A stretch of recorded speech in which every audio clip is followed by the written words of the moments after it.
Okay. Welcome to Political Head Trauma, where if Head Trauma had a podcast, it'd sound like this. Holly is not here right now. She'll be in a little bit late today.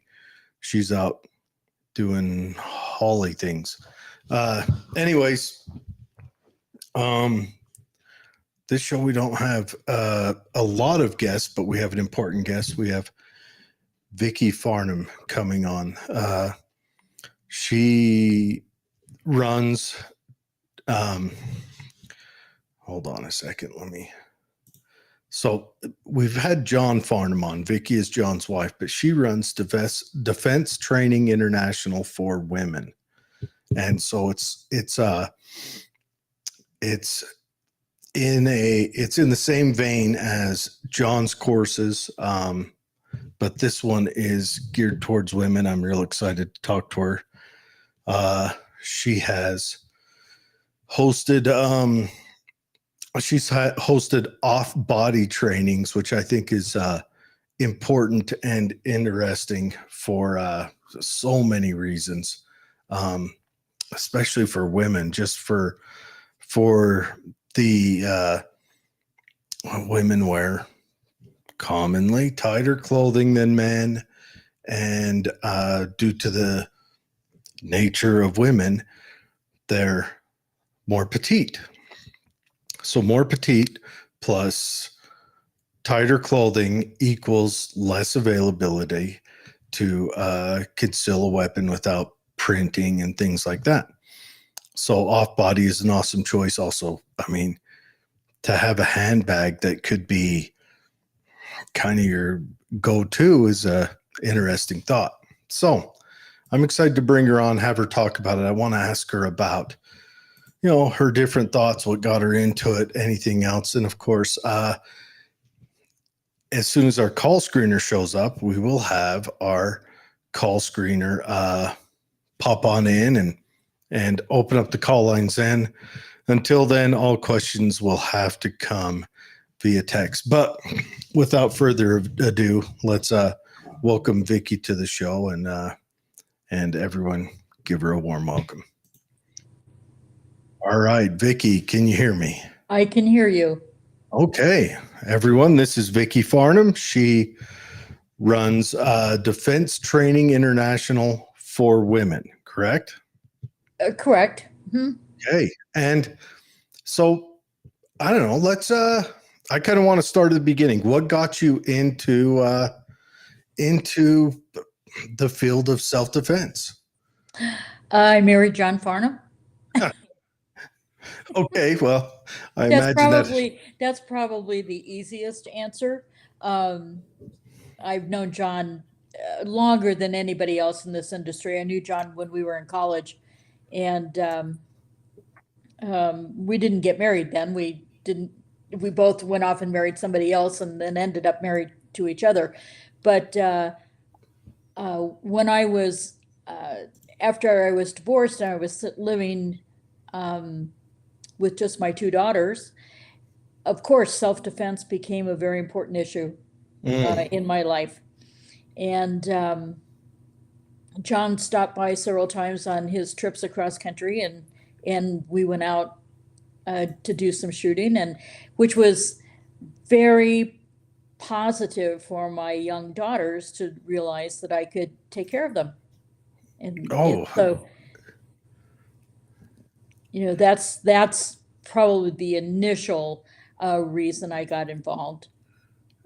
No, that's especially a single woman with two young daughters. That's I'm naming this episode The Great Equalizer, because above anything else, I believe that the ability for a woman to arm herself with a firearm, specifically where blades and blunt objects also have their places in self-defense, I believe a firearm is probably stands alone in its ability. And I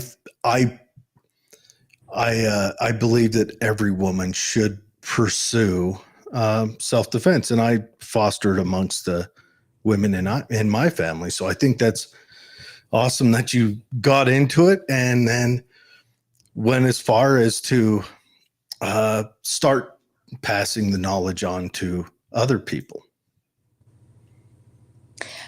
Well, I think particularly in your own home, you may not be ready to carry a gun out in public, but in your own home, if you're thinking about defending yourself and anyone else who's living in that house with you, uh, your home is your special place where you should feel secure and your children should feel secure. And so that's a good place to start. And that's where a lot of women start, is simply thinking about having a gun in their home, not necessarily carrying a gun. Mm-hmm. Because that's a scary thought. Yeah, 100%. 100%. Now, you guys are located out of Colorado, correct? That is correct.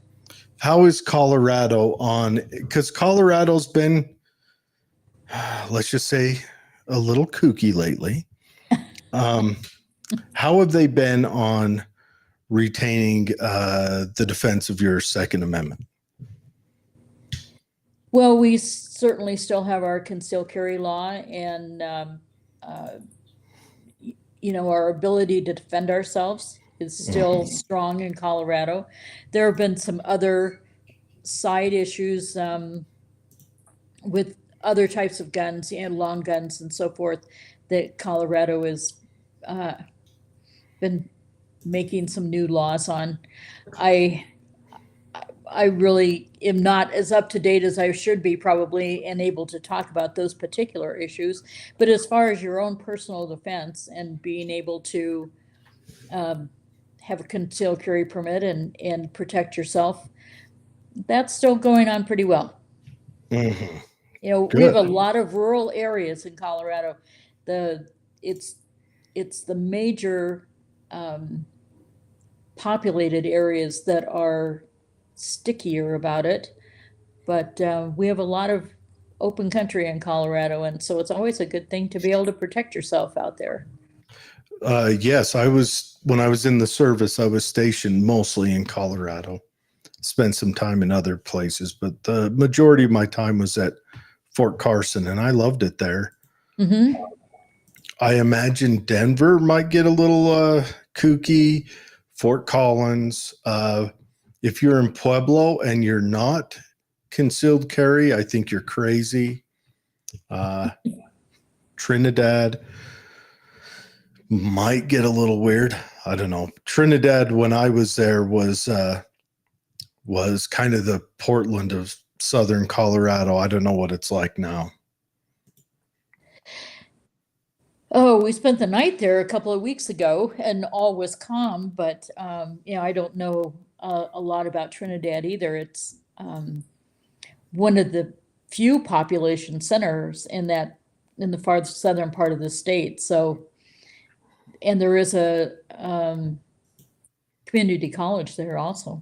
Mm-hmm. So who knows what kind of thoughts go on in people's heads? Yeah, who knows? Who knows? So, all right, how does your training work? If someone wants to pursue your training, they go to your website, and I'm just going to go ahead and pull it up right now, if that's okay. Right. Our main website is defense-training.com. Mm-hmm. And our schedule is there, and you can look through the schedules and see what might appeal to you. And you can sign up right through the schedule page. And many times I'm teaching with John. Sometimes I am assisting him directly in a course, or sometimes we're at a range where we can run two concurrent classes, and John will run perhaps a more advanced class and I'll do a fundamentals class, or I'll do a class just for women on a particular topic. So we're often in the same place, but we're not always in the same place. Mm. And then I do the very specific instructor class on off-body concealed carry.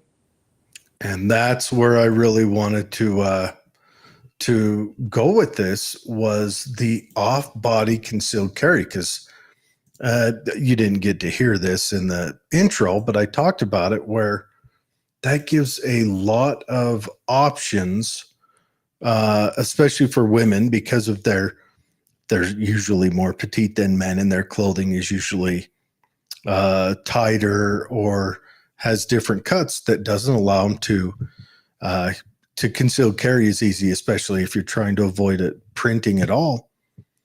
And a purse could literally be kind of a mini go bag. You're correct. All the things you said are correct. It,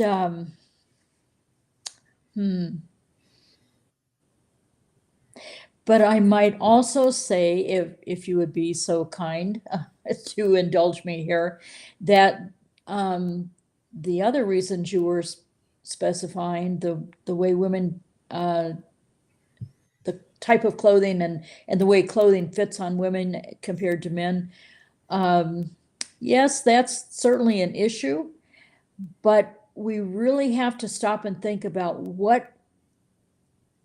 how a woman is going to be comfortable carrying a gun. And it may not just be that her clothing is different than her husband's clothing or her boyfriend's clothing or the other men in her lives that she knows who find it easy to conceal a gun. It might be she just does not want it attached to her. She doesn't want the gun on her. It's uncomfortable. It doesn't matter what you're wearing. It can be very uncomfortable. And so what is a method that's going to work for her that is going to leave her feeling comfortable all day long when she's got that on? So an off-body option might be the best option. But if you look at tactical gear for men, there isn't a single tactical company, 511, First Tactical, Maxpedition, oh, go on and on, name it, Vertex, name them all. They all make something in the vein of off-body carry for men. But nobody says that's wrong. No.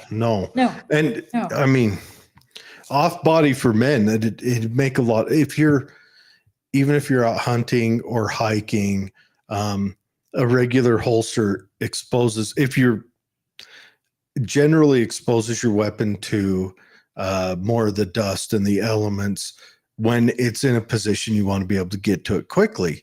But if you're just carrying one that's going to be on like a chest rig, an enclosed rig, yeah, and I don't know, they could probably pop some of those in a gentler fabric than the woven nylon and pop a design or a different color on it and maybe put a nicer strap on it. Make it look like it was made with maybe a little more artistic value than the average man thing, and a woman might be able to use it. But there are lots of options. I mean, there's specialty made fanny packs that essentially have a holster in it. Yes. So we can have handbags, which of course have the worst reputation. We can have a waist pack or fanny pack, as they used to be called. Now they're called waist packs. We can have a sling bag, which is like a backpack with only one strap, and it can be moored in front of you or in behind you. Or you can have a regular backpack or a briefcase, or some kind of a messenger bag or a satchel. All of those can be found with dedicated pockets and holsters in them, or a dedicated pocket with some Velcro so that you can attach a holster inside of that pocket. That's the other thing I was going to ask.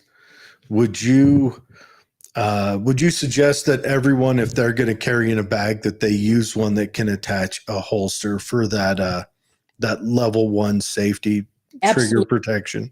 Absolutely. You need to have, if you're going to carry in a bag of some kind, however we describe it or name it, there needs to be a dedicated pocket, first of all, and there needs to be within that dedicated pocket a way to attach a holster. And usually Velcro is your best option. And you can find holsters with Velcro backing, and you attach that Velcro backed holster to the Velcro inside the bag. And now you have a secure place to put the gun. and the trigger guard should be covered.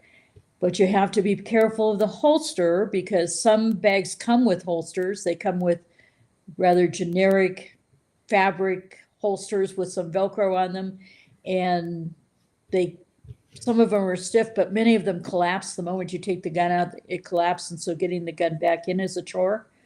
Or you can choose a gun-specific Kydex holster. Crossbreed holsters in particular have a wide variety of holsters in their modular system that have Velcro on the back, and you can attach that Velcro within the bag that you're carrying. Very good. Yeah. That's a big suggestion for me is you don't want to have any kind of fabric where, not to stereotype, but your lipstick tube could accidentally pop the trigger. You want to have it hard and solid against that trigger guard. Well, yes, and you don't want to put the lipstick in the pocket that has the gun in it. Yeah. And well, again, that's one of those. And Jared, I think you're a very nice guy. Don't get me wrong here, but that's one of those trite, overused complaints about off-body carry because everybody thinks that somebody's going to put a gun in a pocket in a handbag or a purse or a backpack, and of course there's going to be a tube of lipstick in there, or whatever. I mean, whatever you keep it, because the thing about when it's on a belt is my magazines are in a hard pouch. I just by training with them, I know where they are at all times. right? My weapon's in the same place, and so you'd want to reflect that in your bag, Absolutely. But we also have to reflect our good training. How many people who have a waistband holster have shot themselves putting their gun in their holster?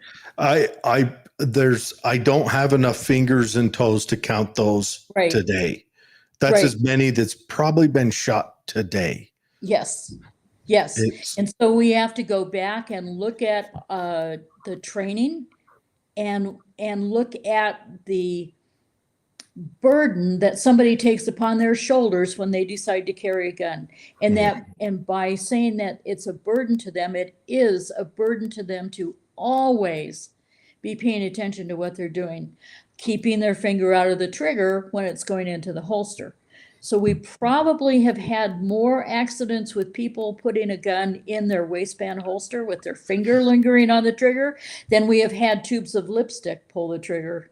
That is also 100%. That is also, and I'm just like, I've seen a couple of, I was looking for one for my girlfriend, and I've seen a couple where it acted like a regular purse, but there was a zipper on the side of it that accessed the weapon cargo area. Correct. And now she's left-handed. And these zippers, it appears they're made for a right-handed person. It'd be a cross draw from the left. And we haven't been able to find one that works the other way. Unless she wants to flap in, it's still, up in the air. Well, there are many options for her. Many of the handbags that are available are ambidextrous. Depends on how you set up the holster within the pocket.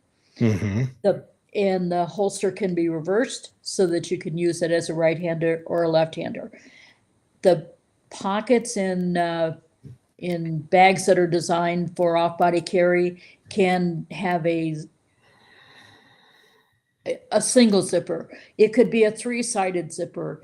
It could be magnets that open that portion or that particular pocket. It could be a flap. It could be Velcro that opens that pocket. So there are a number of different brands out there to look at for her to find one that will be left-handed, that she can set up left-handed. And it doesn't have to be a cross draw. I am very reluctant to teach people to use their handbag with a cross draw.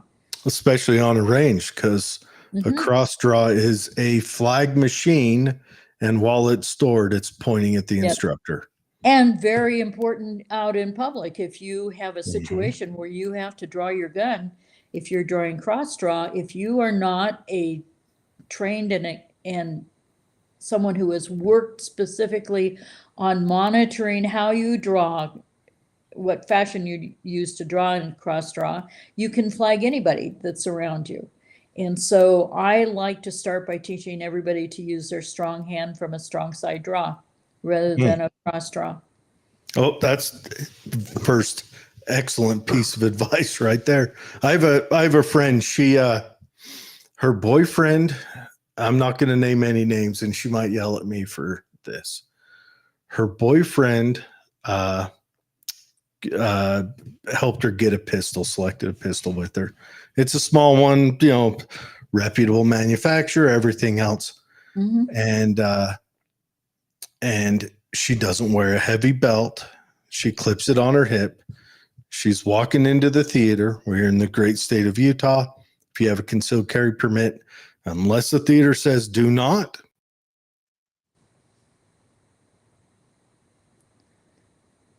Oops.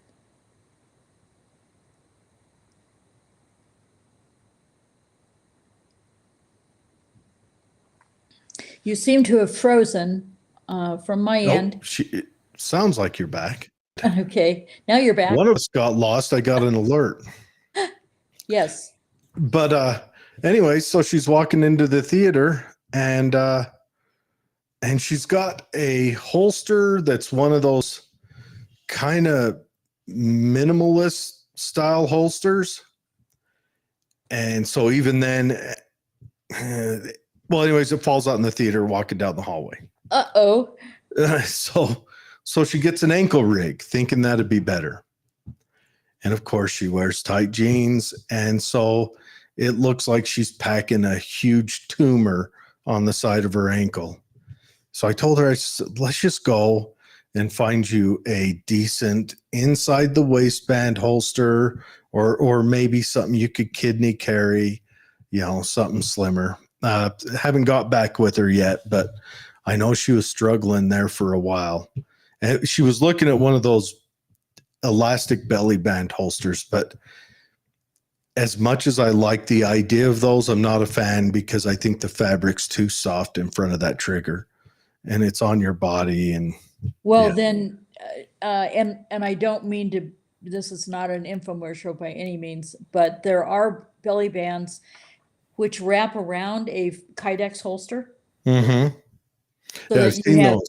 So that you have a form-fitted or gun-specific Kydex holster to put the gun in, and so now you don't have to worry about the trigger. Yeah, I would like that much better, just because, realistically, Kydex has changed the holster market since it's came out. It's made, however you feel about it, it's made carrying a weapon safer, more convenient because they can shape it and everything else. Leather's a good option, but leather carries a little more weight and a little more thickness. And, the Kydex just seems to be a cheaper, more pliable option that everyone seems to be going with. Very true. Yeah. So I'm more than happy to that came out. So I want to dig in more into your off-body training course. But before I do that, we have a couple of people that are, or at least one of them that is on here. So Fred says, my wife's everyday carry is in a holster purse. And Mallory says, Vicky, she's yelling, hi, Vicky. Hi. And then I think Mallory says, did you not see the purses I posted, Jared? I am sorry, Mallory. I may have just absentmindedly, like a man, floated right past those because it's a purse. Another user says, gun toting mama. Fred says, Sherry, his wife, she's a lefty and hers is ambidextrous. So I'm gonna have to get with Fred and have a look at that. I like the magnets. Cross draw is bad. Get a heavy belt, people. All right. Fred and I watched a guy drop his gun under his chair, one row in front of us at the delegate meeting, and he blindly reached under his chair, groping everywhere. I told Fred it might get very exciting in here real quick. Good holster, good belt, people.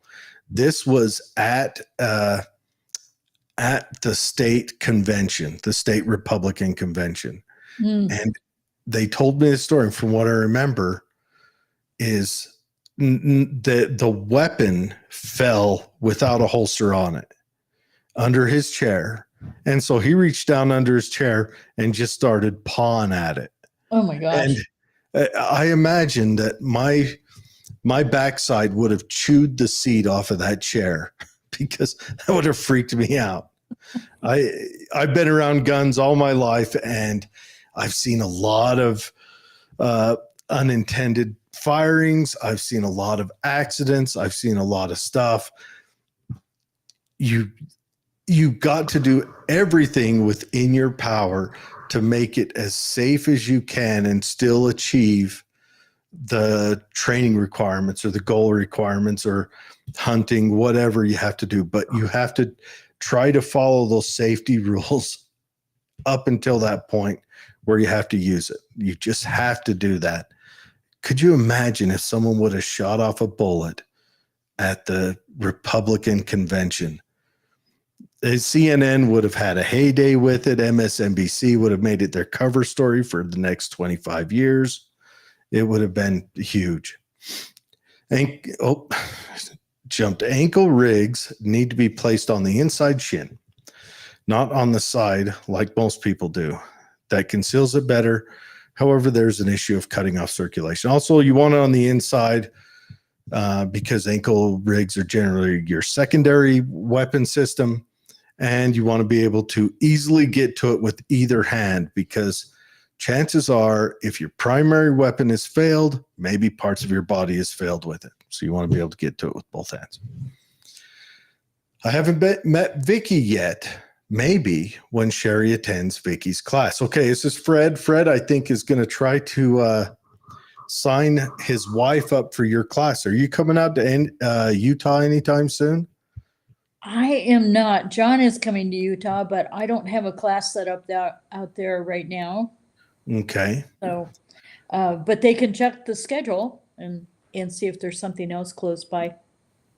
Okay. All right. You hear that, Fred? Check the schedule. That'd be really cool to now in your off-body classes. Do you have any men that come to those classes or as well to maybe practice with a, hunting pack or chest rig, or is it specifically females? Well, the off-body class that I think you're referring to is actually an instructor class. It's a 3-day class to certify instructors in teaching off-body carry. And I've been doing those for just a little over 4 years, and I've always had a man in the class. Good. There's been a man in every class. Especially if it's did they carry a purse? They have to. They have to. When we go through that class, I have a number of purses from Gun Totin' Mamas. I have purses from Zindera, which is another company. I have purses from a new company up in Montana called Church and State. So I have a lot of different brands, but if you're going to go to that class and learn how to be an instructor, you have to carry an off-body bag. Now, one time you carry a handbag, and one time you'll carry a backpack, and another time you'll carry the briefcase or a waist pack, but we change bags about every 2 hours. Is it a randomization of changing bags? Yes, so you get to choose which one you want to use for that 2 hours. And I just encourage people to choose something that's different than they just used. So don't use one with a zipper pocket. Try one with a magnet pocket. Try one with a different shape zipper pocket. and learn how to use all of them, because there are a lot of different varieties that manufacturers have come up with for pockets. Mm. And as an instructor, you need to be familiar with as many as you possibly can. For sure. And also with all the techniques, which is probably the most important part. So if Right. you're teaching a student that is going to carry a purse, you can guide them to a technique that'll make it so that they're safe and As that weapon efficient, is deployable. yes, and that they can deploy that weapon as efficiently as possible. Mhm. Because you'll find if you have a closure that is operated by Velcro, that pretty soon your hand is all chewed up. Oh, yeah. If you have one that is operated, it has to have a zipper operated in order to get it open. You can use the zipper tab, or you can use your thumb to open the zipper pocket. Or you might find that magnets are the most reliable to get your hand in and out of. But Yeah, I would tend to agree. Magnets, because you unless, start getting shot at, are you going to know if you're grabbing the zipper tab? well, that's why you have to practice and train. Yeah, you'd Yeah. have you'd have dead fingers. Yeah.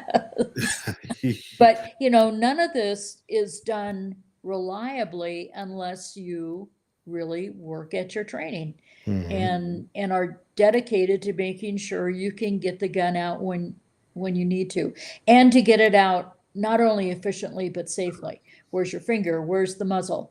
Where are the people around you? How are you orienting the bag? How are you stabilizing it so you can get it open? There's a process to it. And just like drawing from the holster, you have to be consistent with it every time. Mm. Yes. Yeah. So that it works smoothly and reliably and not in a haphazard fashion.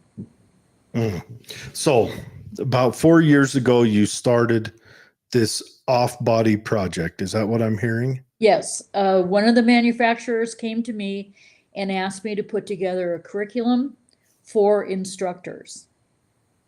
Because this manufacturer was very concerned that the right information get out to the customer. Mm-hmm. How just because of how we started this conversation, it's so vilified, and there are so many misconceptions and so many trite ideas about what happens when you put a gun in a handbag or a backpack or a briefcase, that something's going to go stupidly wrong. Well, yes, it will, unless we train people. And since people are going to use off-body carry, we need to train them, and we need to train instructors to get good, consistent information and skills spread around so we can do it right. Yeah, yeah, for sure. Well, you want to go to where you have the proper equipment. That means you'd probably want to have a purse or a handbag that is as close to designed for purpose as it can be.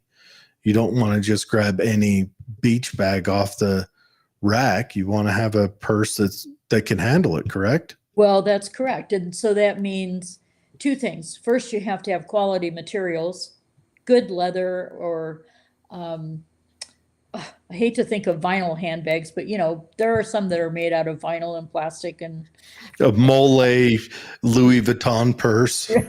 yes, but a good leather bag or a good sturdy ballistic nylon that will hold together with the weight of whatever you're carrying in that bag, particularly the gun and the spare magazine.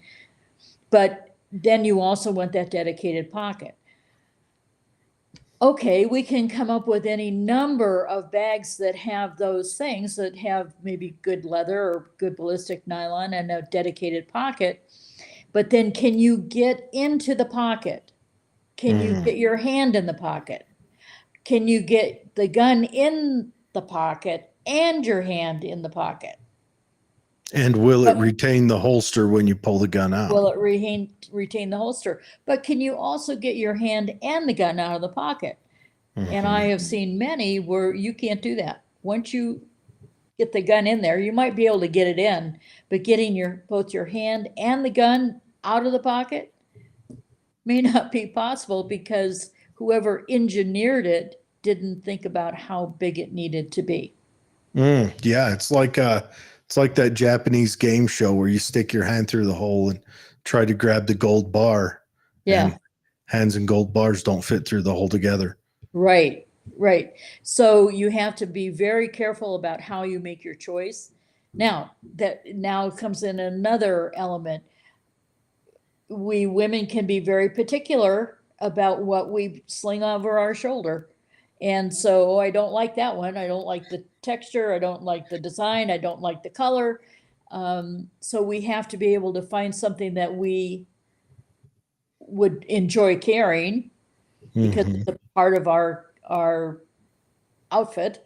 But will it actually accommodate the use that I want to put it to? Mm. And so we have to balance those two things. And an instructor who is going to work with somebody who's not carried off body before will help their student make that decision. How do I find the thing that will work for me best and that I would still be proud to carry and not look at it and say, oh my gosh, that looks like, that just shouts military tactics or police tactics, and I don't want to wear that. Why would I ever wear that? Like the pencil thin dress and the Navy sea bag over the shoulder. Yeah, with all the Molly strips on it, so you can put all kinds of stuff hanging on the outside. So there has to be a balance. You guys do the same thing when choosing holsters, even though the holsters aren't visible. Well, I wouldn't Well, carry that holster. now I don't want to call myself out, but the pistol I carry while I'm working, because I'm a handyman. I work in a lot of construction. I carry a fully naked, just a basic, really slim pistol because I carry every day. But my holster is I bought it for my girlfriend, not paying attention. She's left-handed, like I said before. I bought it, had it sent here. It's a right-handed model. So I turned around and bought her another one, a left-handed one, in that Tiffany Blue. aqua green color. Yeah. They call it Tiffany blue, but Right. it looks green to me.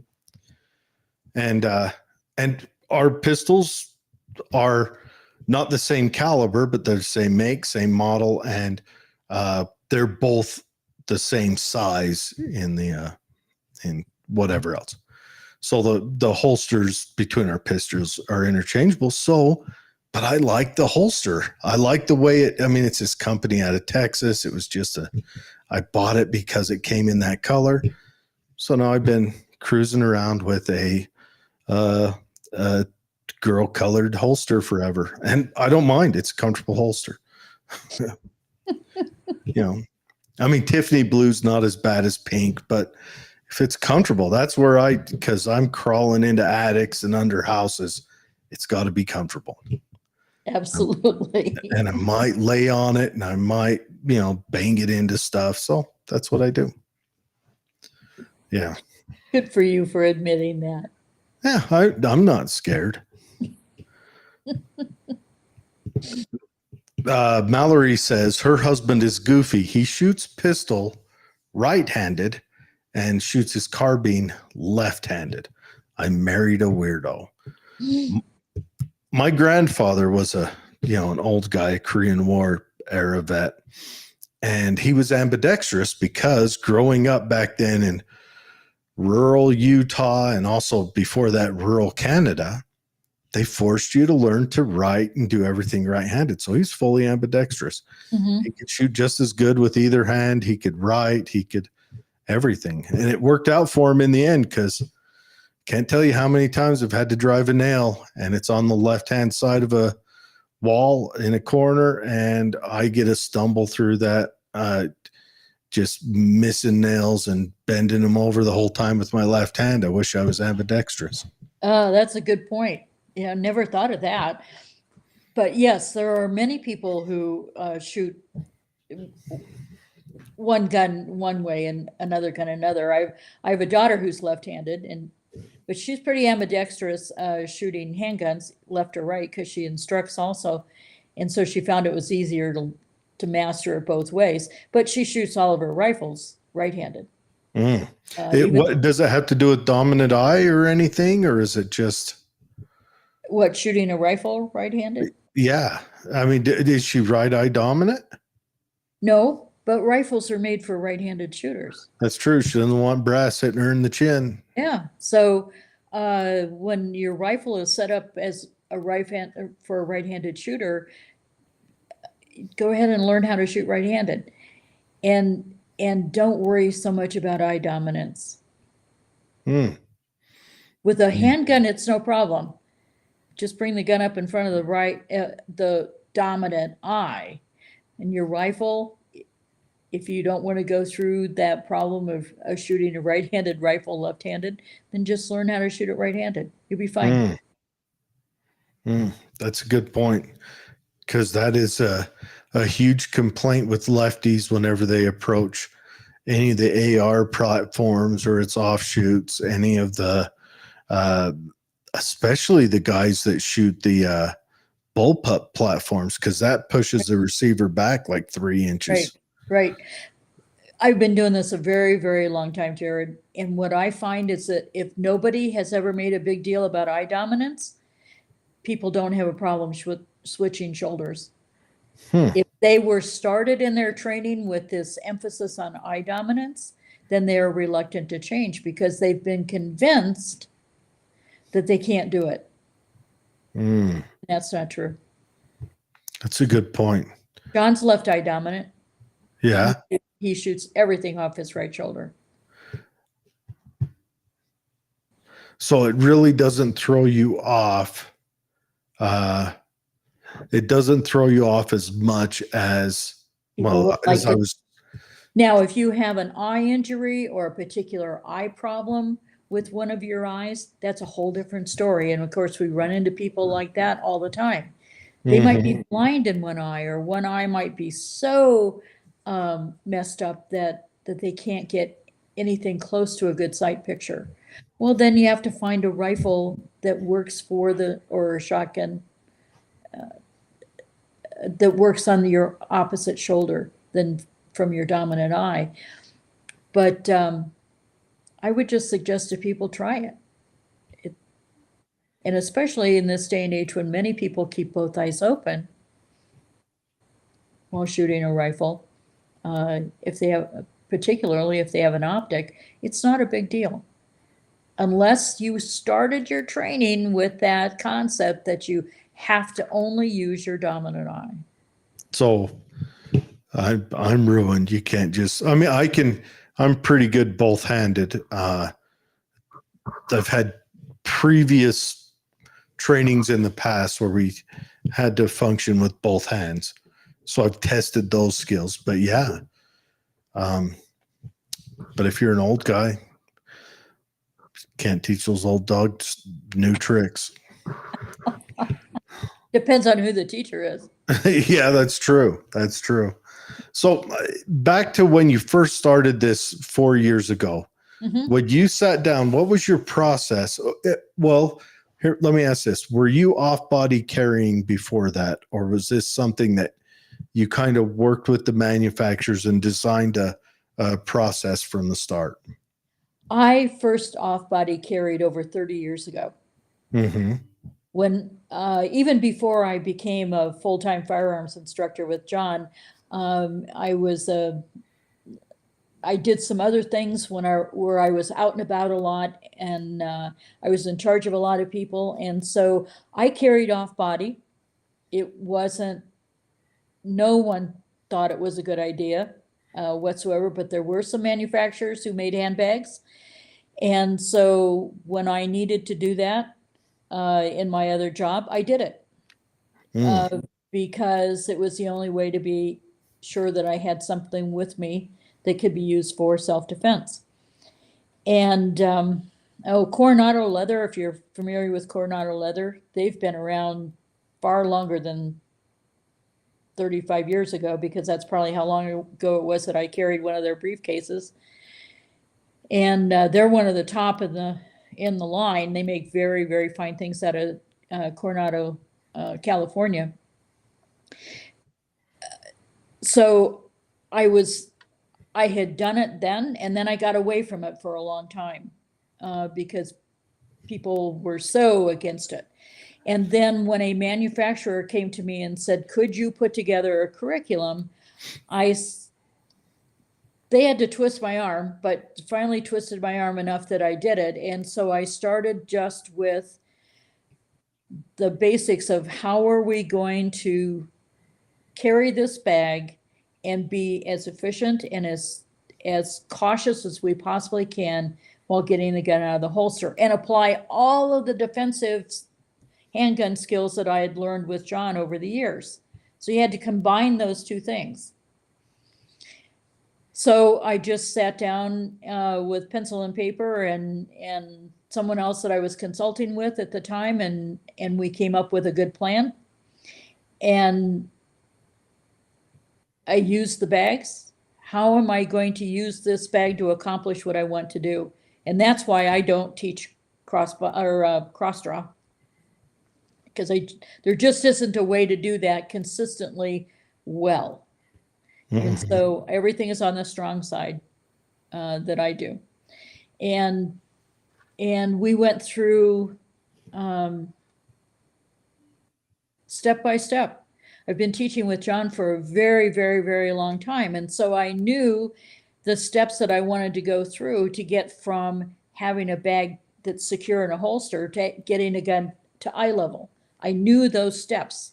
I knew what needed to be done to accomplish the goal of getting the gun out and on target.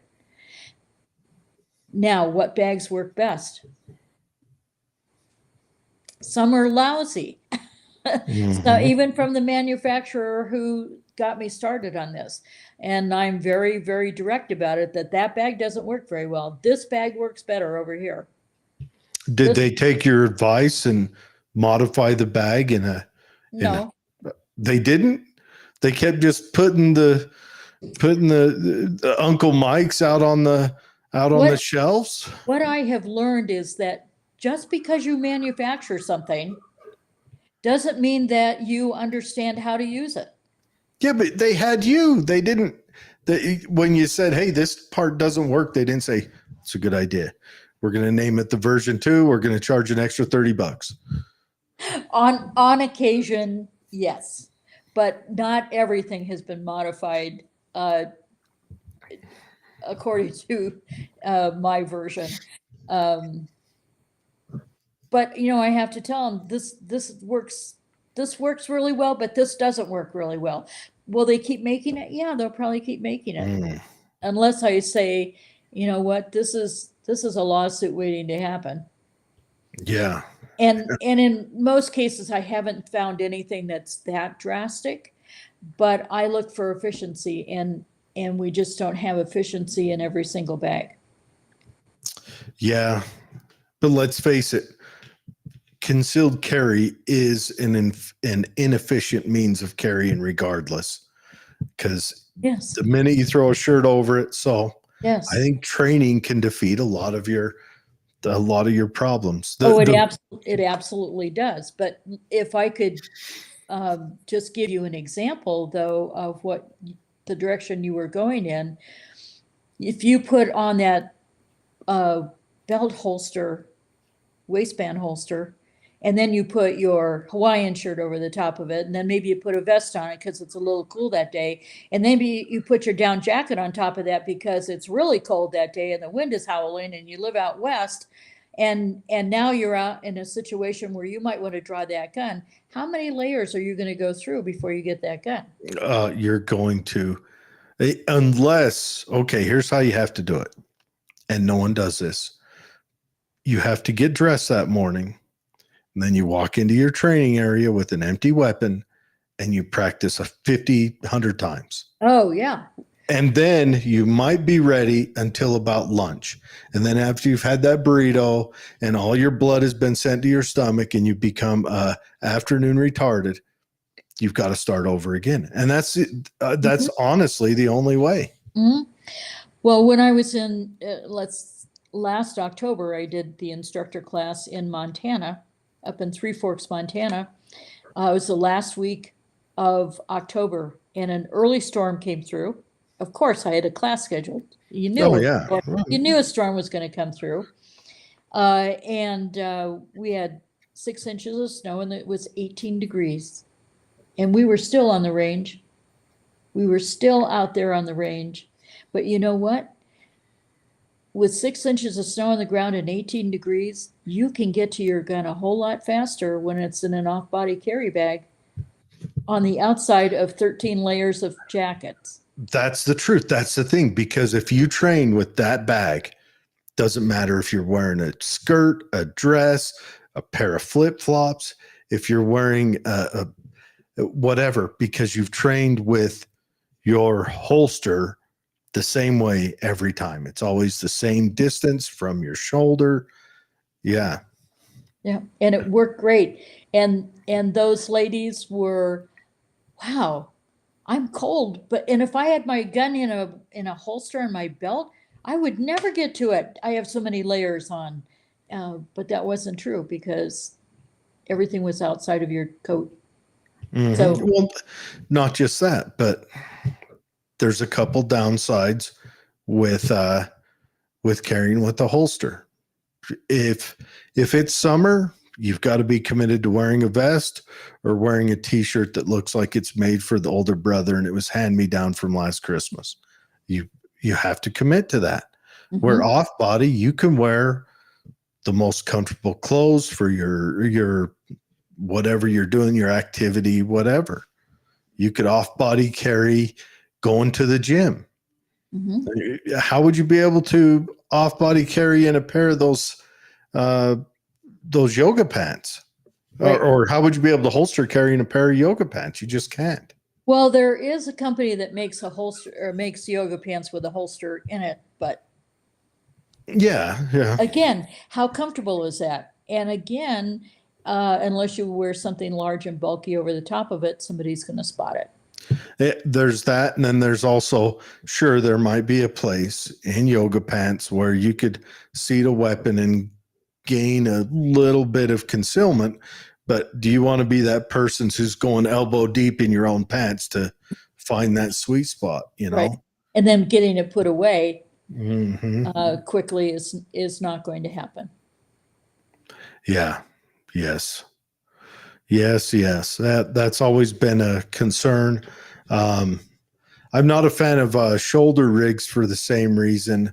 The old shoulder rigs from like back in the 70s where the weapon was carried horizontally. I look at those now and I'm like, oh, now they've got them vertically, but still, you know, aside from the cross draw and the flagging, you know, what happens when you put on the jacket and then the overcoat and then whatever else, or, you know, everything like that, where off body carry.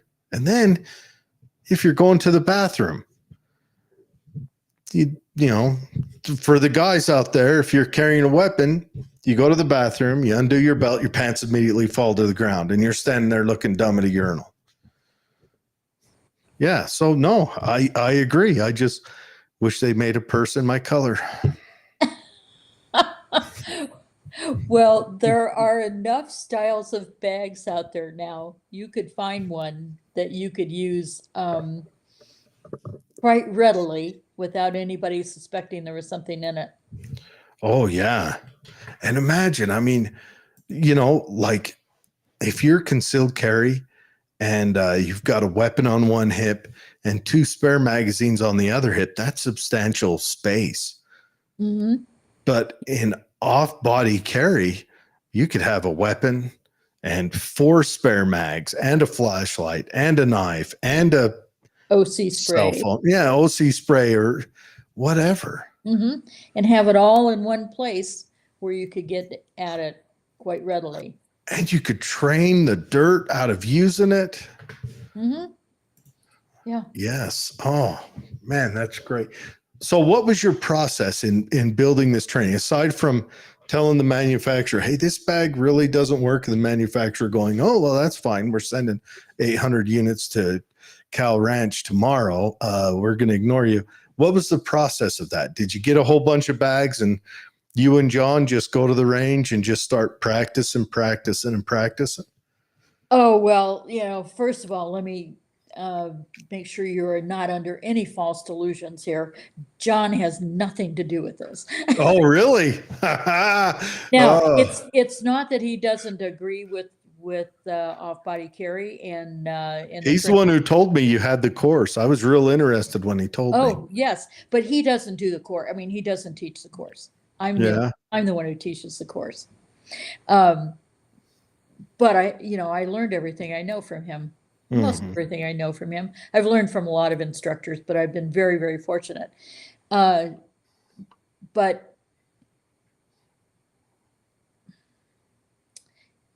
using those bags, yes, manufacturers send them to me. Gun Totin' Mamas is probably the largest manufacturer.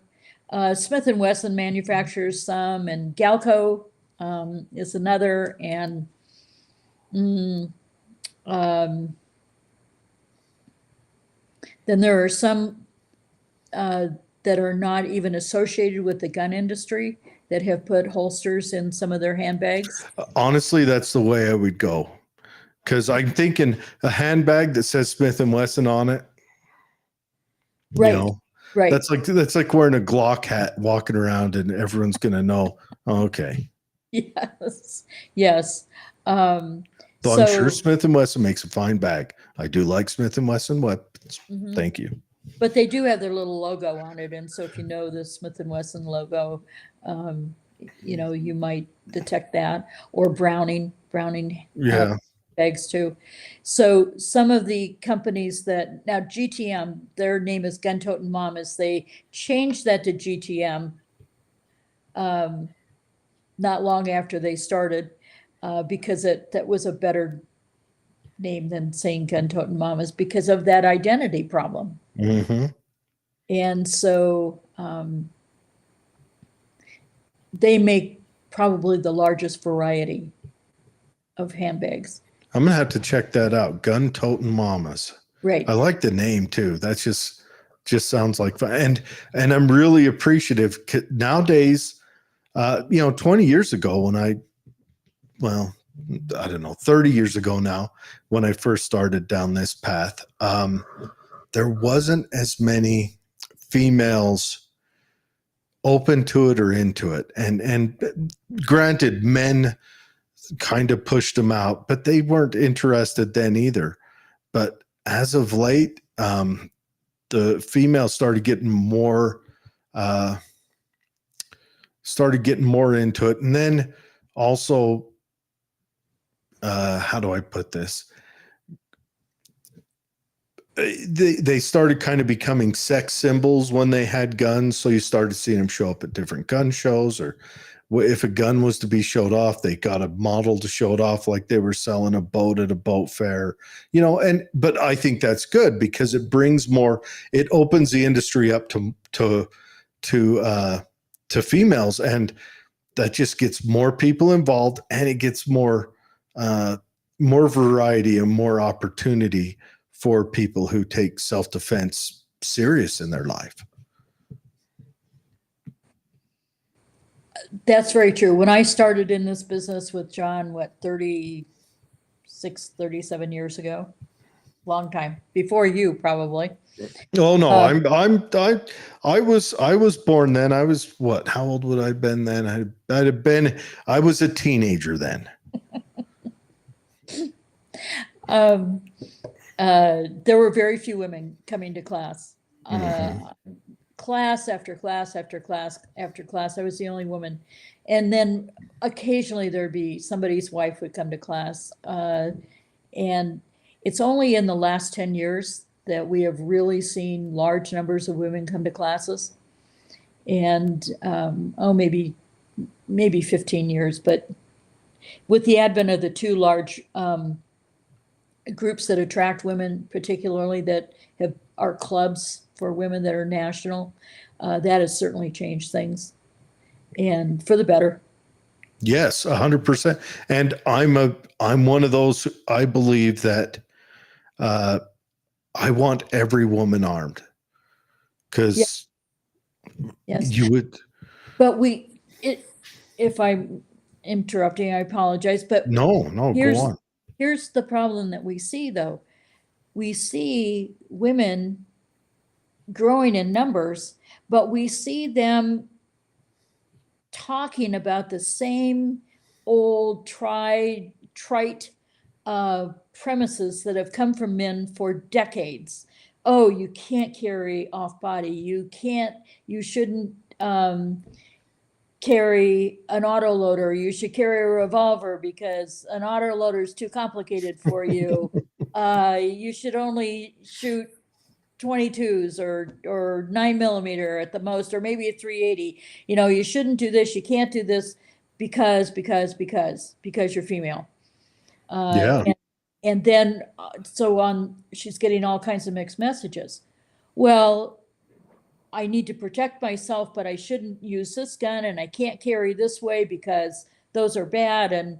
And so all of those very, very trite things that have been villainized so much are carried over. And when you talk to a group of women, you're going to hear them say, and I've heard them say it back to me, I would never do that. I would never carry off body because my instructor told me that that's the most horrible thing to do. Oh, yeah. Well, what if you're 8 months pregnant? Mm-hmm. Oh, yeah. What if you just had surgery? What if you have a body cast because you were in an automobile accident? What if you have a child on your hip and you don't want to put that child on your hip with a gun sitting underneath it? What are you going to Yeah. do? Are you going to start thinking for yourself? Or are you going to listen to the old trite things that have been said for decades that you can't do this at all because, oh, how horrible that would be? Mm. Because men were never in the same situations that women are in. No, no. Um, Another thing with off body carry is you could carry literally an indirect weapon. You could carry a howitzer in a purse. You could be you could be packing. I mean, just think about it. With the correct 45 long Colt, you could have ball, hollow point, 410, ball, hollow. You could imagine the way you carry at that point. You Mm-hmm. could have a Desert Eagle. Rarely have I seen a guy carry a Desert Eagle under a shirt and be able to conceal it. Right. But Right. off body, you could carry that and you could conceal it. Yeah. Nobody knows what you have. Mm-hmm. And that's not true when you carry on your waist. If you know what to look for, you can spot somebody carrying many times when they think that they are completely invisible. But Yep. that's true. But when you're carrying off body in some kind of a bag, there's no telling what you have in there. Whether you Yeah, have a little nubby or you have a desert eagle. you could be bringing the beast to the feast and no one would know it. And another thing, women's bodies where their hips shape out more, carrying it on the hip means that they've got to defeat the natural curve of their body. Yes. And off Yep. body, you can make a straight draw. Yeah. Men have no hips. So Yeah. Yeah. Yeah, that is very true. It makes it a little easier on that part. But no, but then again, the belts don't retain the pants as easy. So that's another thing. You got to pull your pants up all day long. right. Or wear suspenders. Yeah. Yeah. I know a lot of guys who wear suspenders because not only you have no hips and then you put the weight of a gun and a Mm-hmm. magazine or two on that belt and the belt won't function because there are no hip bones to set that belt on top of. So one of John's favorite sayings is where you stand depends on where you sit. If you stop and think about that for a moment, you know, you have to do what works for you. And too long we have been listening to concepts and theory that you have to do it this way. You just have to do it this way. Any other way is inconceivable, and it's wrong, just plain wrong. Well, we're all different. We're all individuals. Our bodies are shaped different. You have different challenges to face. How are you going to handle this? Someone I've known in the business for many, many, many, many, many years suddenly finds himself in a wheelchair from a stroke. And it's like he doesn't know where to begin now. Well, an off-body carry bag works perfectly well in a wheelchair, Mm-hmm. and a waistband holster does not. That's right. Or you have the wheelchair specially made. Under the right forearm rest is a 12 gauge. Under the left forearm rest is a, I don't know, let's go with a 10 millimeter. You could have some kickouts, James Bond it up. But other than that, yeah, off body's the only way to do it.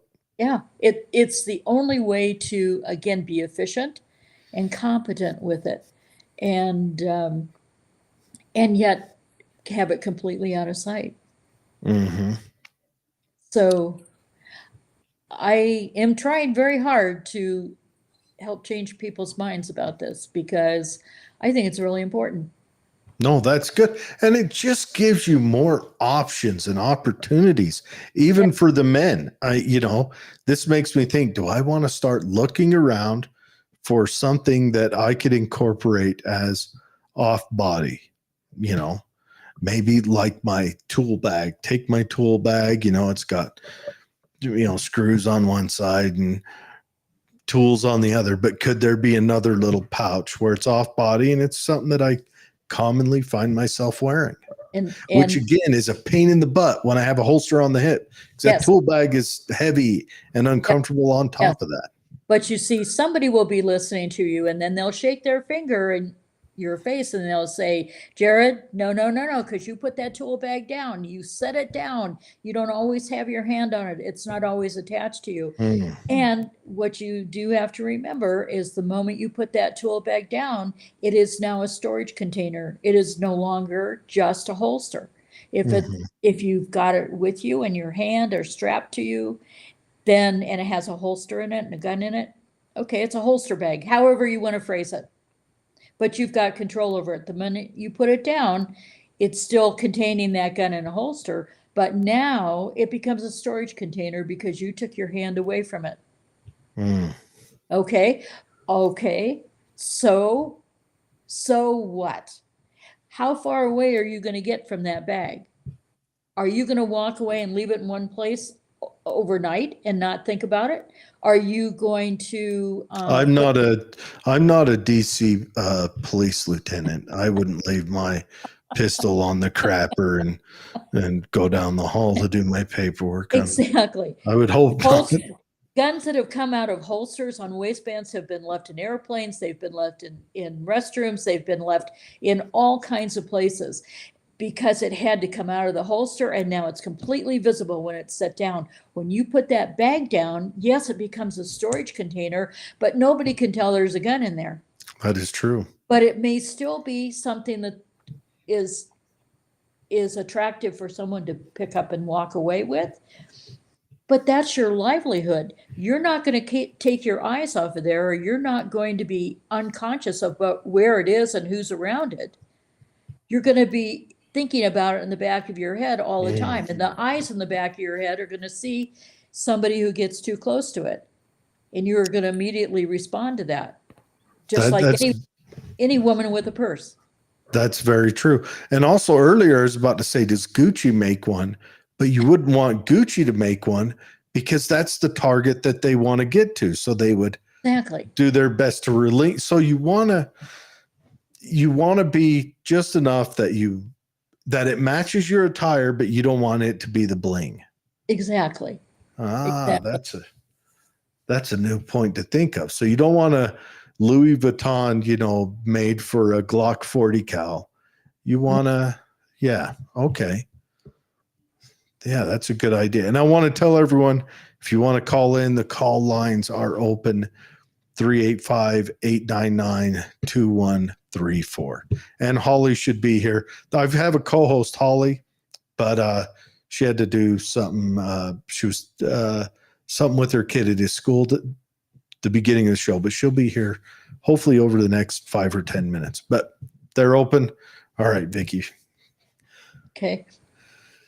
Yeah. So, yeah, I think that's something to keep in mind. You value your equipment just as any woman values her handbag, whatever she has in it.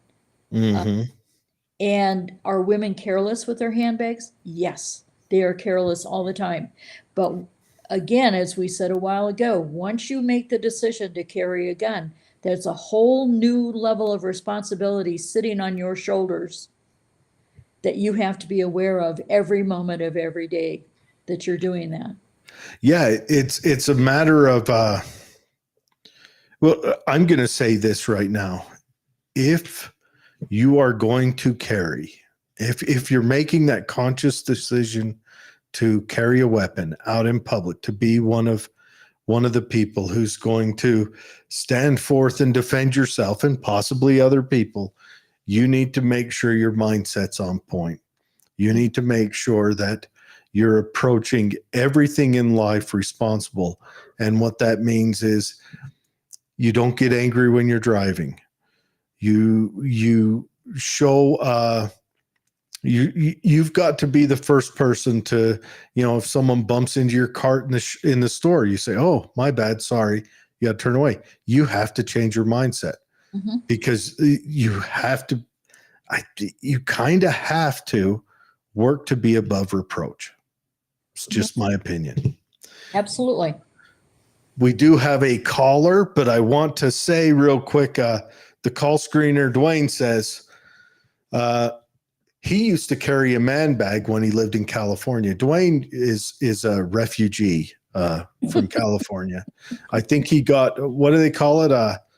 What do they call it now when you run away from a country? Starts with an A. The thing that's all over the news right now. Asylum. Yeah, he's an asylee from California. But anyways, he says, "I love my Ruger Blackhawk." I think that would happen to, carry in a man bag. I mean, I've got an old H&K USP 45 that you would have to be high to carry on a hip. Yeah, that Ruger's a big one. It's got yeah. You want to talk to Mallory? Yeah, bring Mallory in. Mallory, go ahead.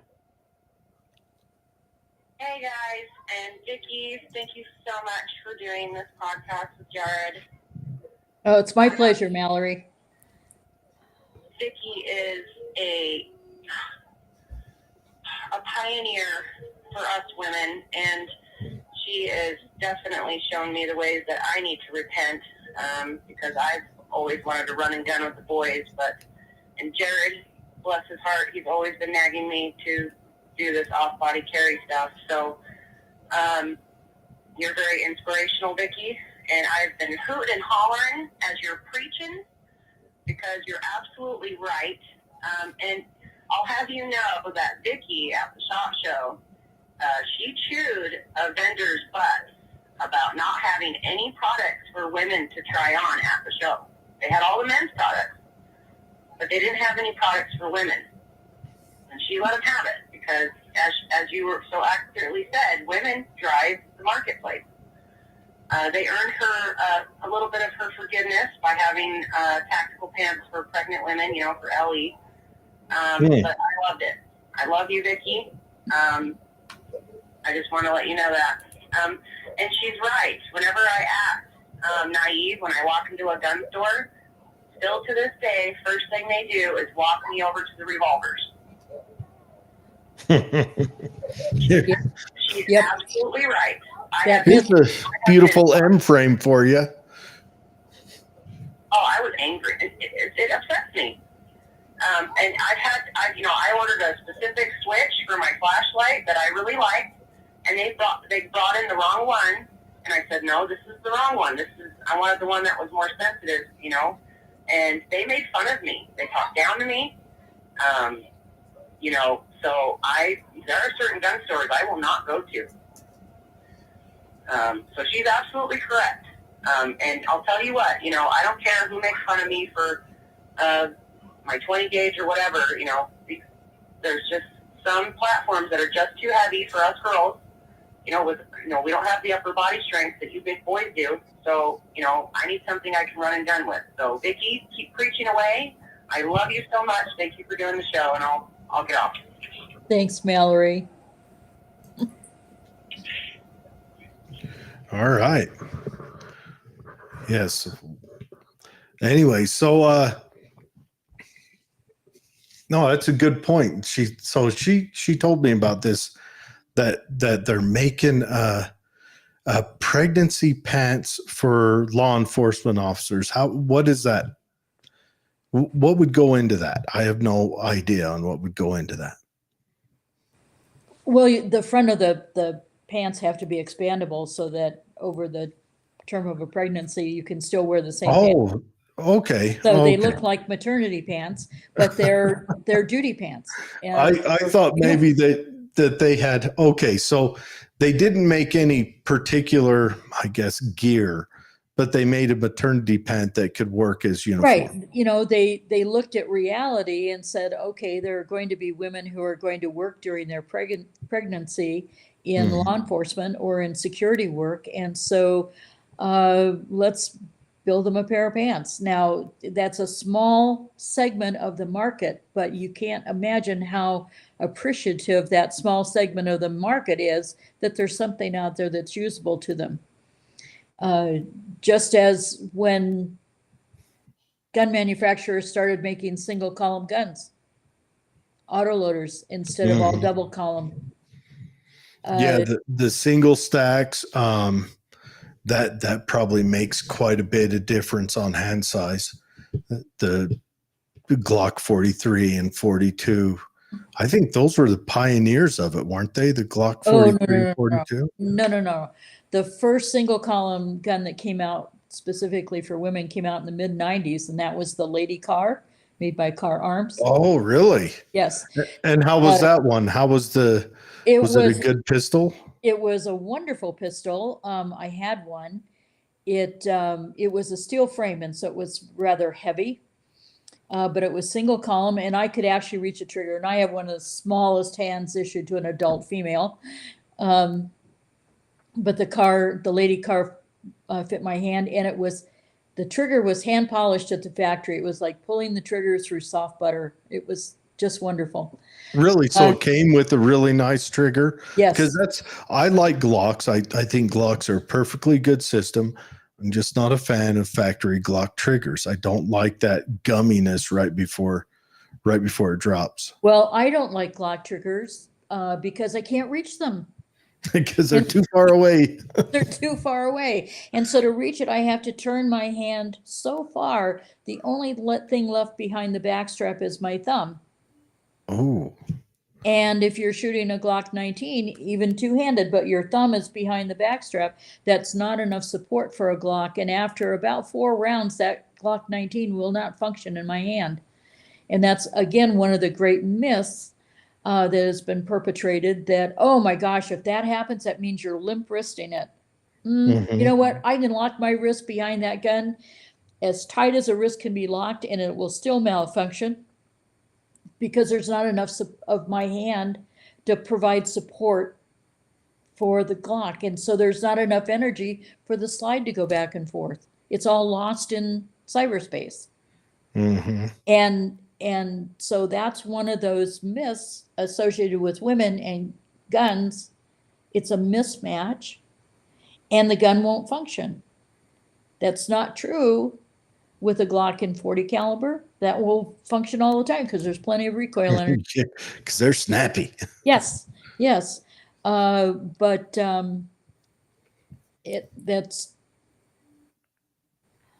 Anyway, that's just one of those things that gets misconstrued, and guys perpetrate the fact, well, you are doing something wrong, when in reality, it's the design of the gun and the matchup with the hand, which are not compatible.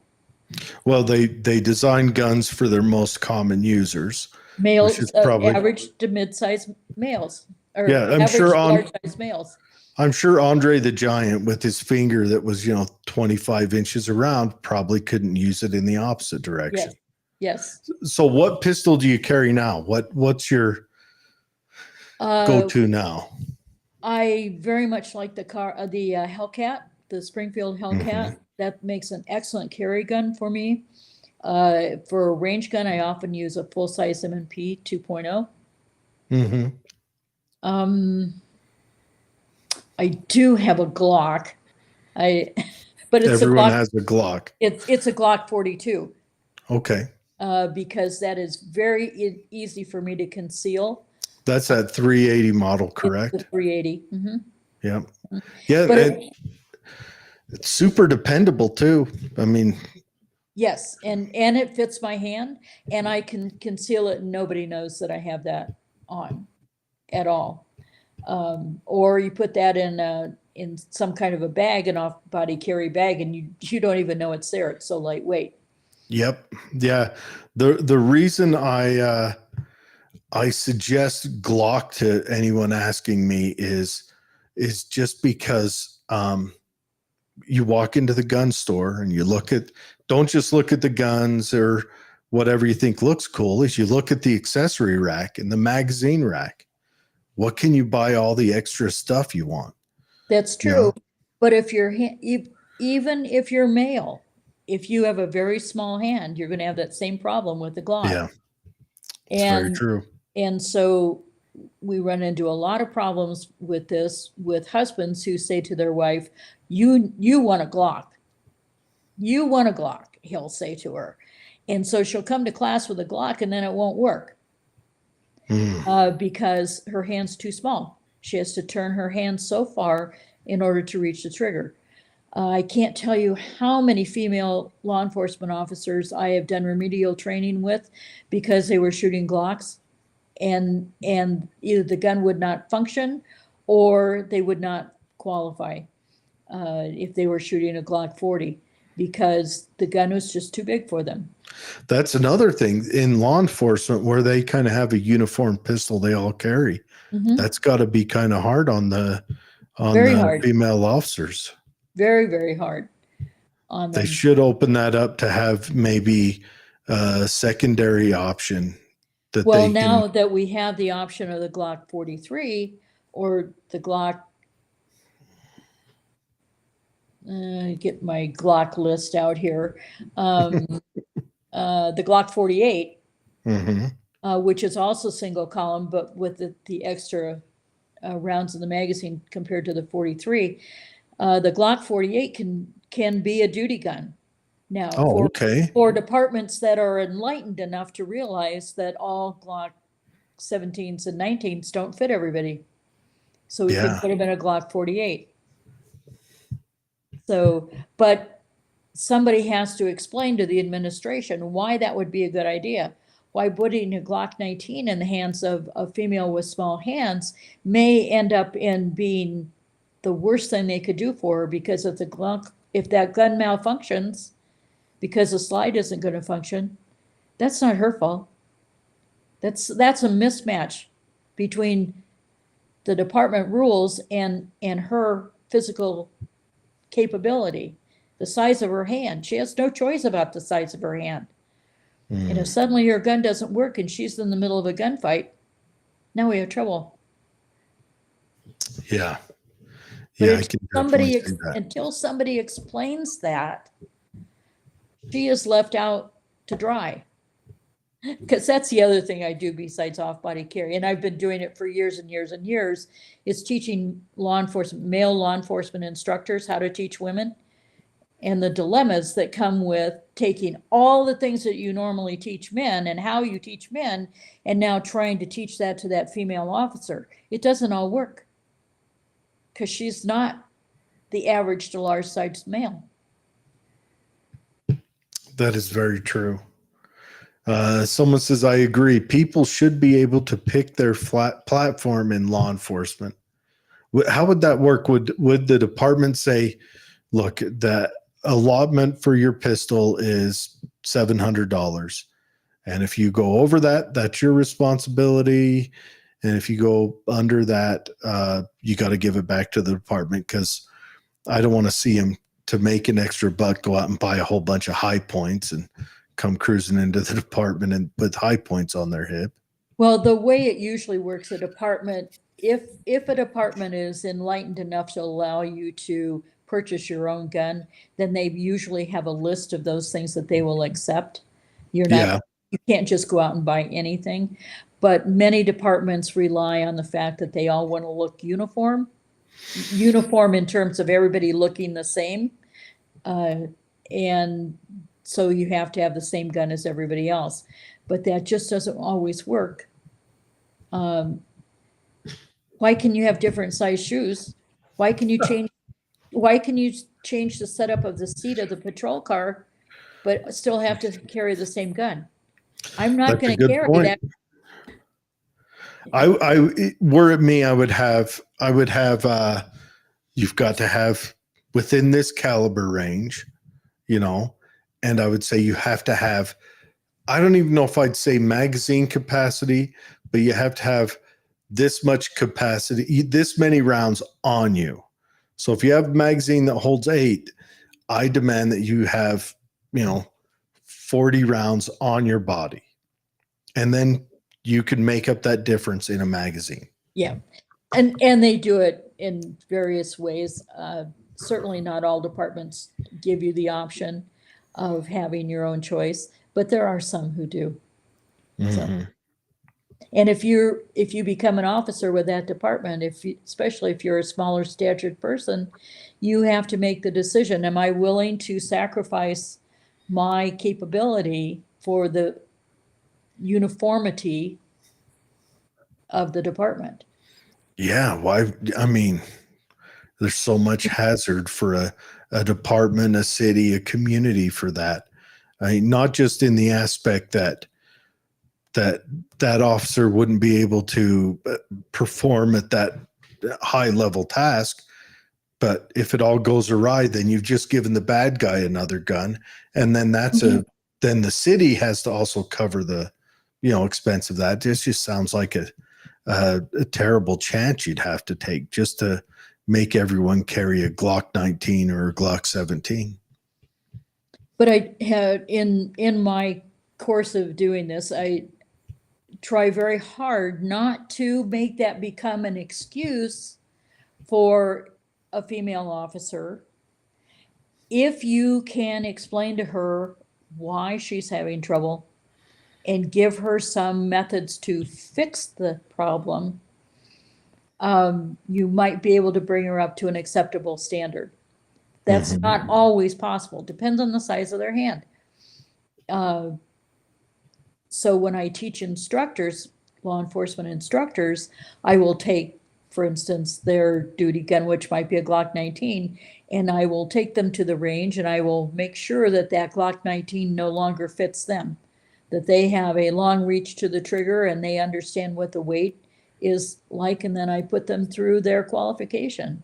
And then when they can't do it, it's like, oh my gosh, we had no idea. Wow, isn't that interesting? Mm-hmm.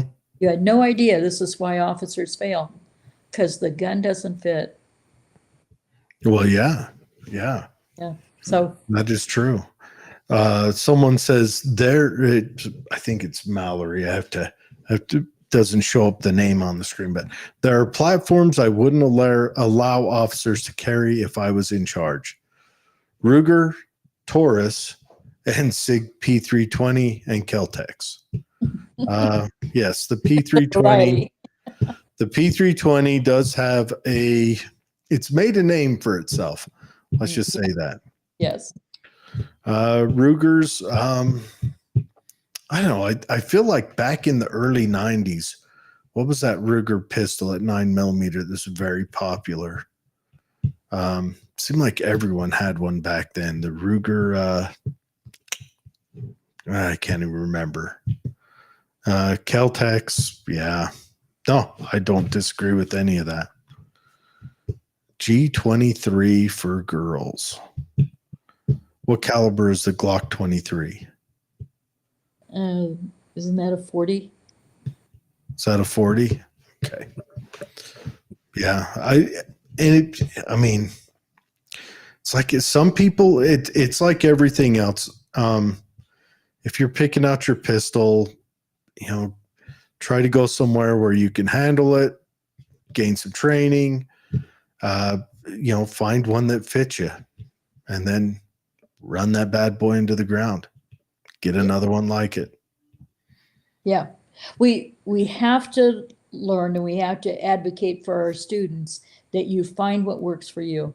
Mm-hmm. Don't take anybody's advice. This is the best thing since sliced bread, or this is the most popular gun in the world, or this is what you should have because, so many people have it. And if your husband has one, you should have one too. No. We should have what works for us. And Yeah. that's both in the handgun and choosing a handgun and choosing a method of carry. Because what you're most competent with, what works best for you, not what works best for somebody else. And train with it. And train and train and train and train and train. Yes. Yeah. You can take a guy with the worst systems out there. If he's training with them, he'll beat the guy with the best systems who never trains every time. Yes. But if you have my life, if you happen to be married to John Farnham, you have to be able to step up in front of a class, and it doesn't matter who the class is, a group of guys in Utah, or a group of Marines at Camp Pendleton or Miramar Air Station, doesn't matter who. You have to be able to step up there and do exactly what needs to be done at the moment it needs to be done. Mm-hmm. And that is what we try so hard to instill in our students. You don't get to pick when it's your turn. You're called upon to do something at the moment in time when it needs to be done. And that's how I was trained. You are always ready. You are always prepared, and you can always do it the way you're supposed to do it. And there's so many times we hear, oh, well, I would be ready if I just had, all the right stuff with me. No, you have to be ready. Because that's how real life works. That's how real life works. That is 100%.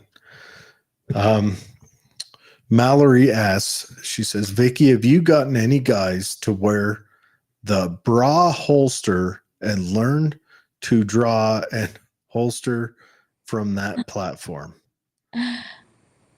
Now, I actually have not. I'll have to work on that, Mallory. But she's referring to the flashbang holster. Yeah. Which I think is one of the best things to come along for women in my entire career as being an instructor. I like the flashbang holster very, very much.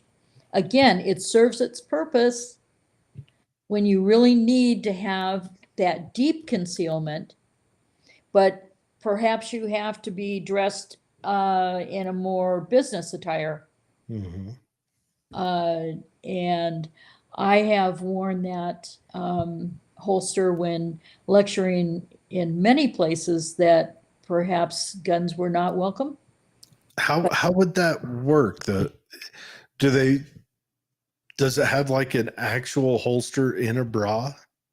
Like a Kydex holster? Or? It's a Kydex holster, and there is a leather strap on it. And so that leather strap then goes in around as a loop around the center of a bra. Mm-hmm. And then you can tuck that up underneath the bra. And so it sits against your body. It's right against your body. Underneath the bra. And it's your natural curves add to the concealment. Okay. Correct. But now to use it, you have to have a shirt on. It could be a blouse, a dress blouse, or a t-shirt. But you have to be able to get your hand up underneath it. Mm-hmm. And then you mentioned shoulder holsters a while ago. Remember the clamshell shoulder holster? Well, the flashbang is a clamshell made out of Kydex. And so you're not drawing it, and it sits horizontally. Mm-hmm. So you're not drawing it out. You're popping it down. Yeah, you're pushing it down like the The Yep. KGB holster is. It just pops straight down. So if my bad guy were over here, I would pop it straight down and come right up. So you'd probably want to be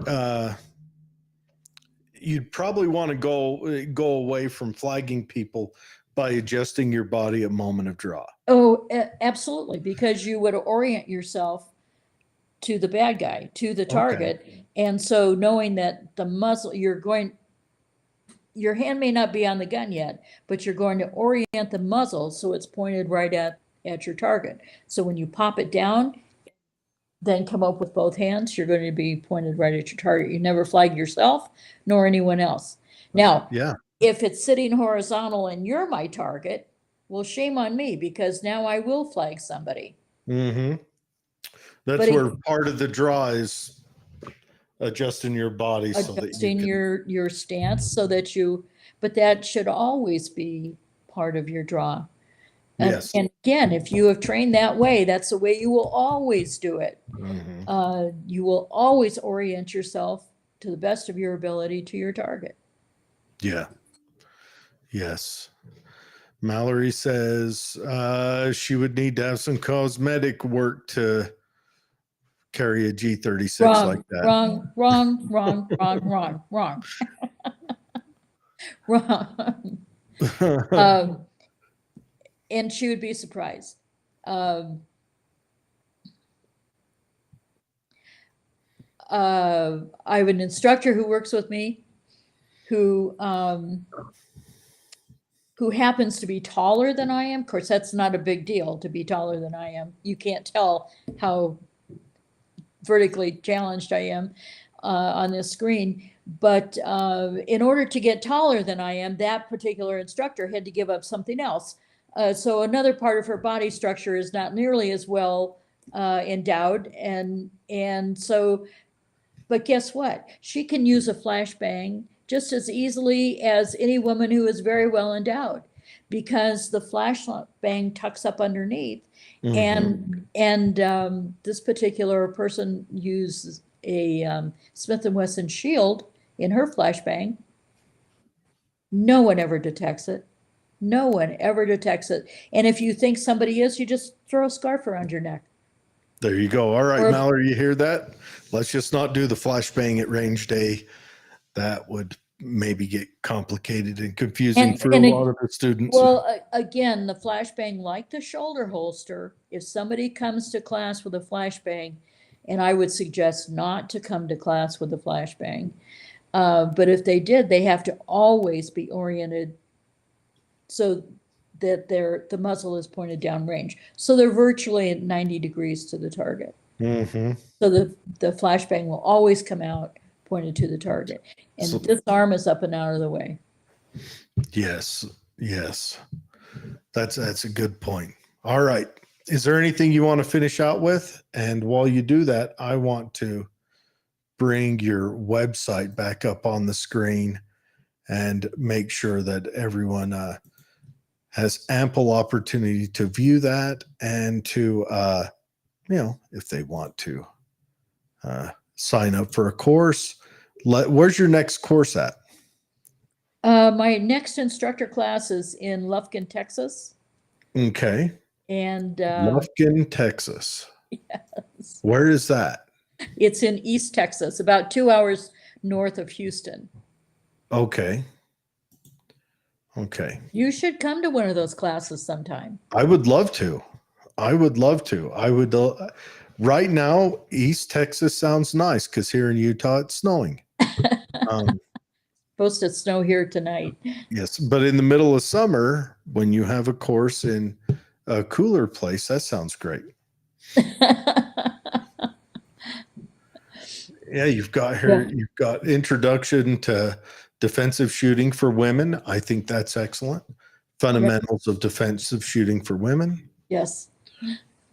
Unarmed self-protection for women. Tell me about this unarmed self-protection. Well, there are things that you can utilize if you're not ready to use a gun. And so even if it's a flashlight and OC spray, you can learn how to take care of yourself. Some people just aren't ready for a gun yet. But I don't ever like them to think that they are incapable of taking care of themselves. So we can use things like a knife or OC spray or flashlight, and good thinking. Yes, that's the key to all of this is good thinking, being prepared, being aware of your surroundings and when to leave somewhere. Absolutely. That's Yes. you can't emphasize that enough, that if the area where you're at is going sideways, you leave. Right. Just grab Well, yours, go. First thing, don't be at that political rally. Oh, Don't be there. And second is get out of there. If things are going downhill, get out of there the fastest that you can. So you don't have to make any of the other decisions. But if you can't get out, then do the best you can. Yeah, that's the thing. Man, it's a weird time because right now the Republican side tends to have big positive political rallies. And that tends to be, for whatever reason, a place where things go awry that turn negative is when you go to big political rallies, positive or negative. And man, that's a rough circumstance right now. I know everyone wants to support their favorite political candidate, but man. Yeah, it's tough. It's tough Well, there areas. was a shooting in Times Square today. Oh, really? Yes, a young 15-year-old immigrant, who's been dropped in New York City recently. Yep, he pulled out a gun and took a shot at a police officer and then ended up shooting a tourist. And he's still at large, the last I heard. Right here in the town I lived in, there was a fellow yesterday involved in a shooting with a police officer. And then what town are you in, if you don't mind me asking? I'm in Fort Collins, Colorado. Oh, yeah, you're in Fort Collins. We had a shooting yesterday. That place is growing too. Oh, it's terrible how it's grown. And we had a murder-suicide in town last week. A husband shot and killed his wife and then killed himself.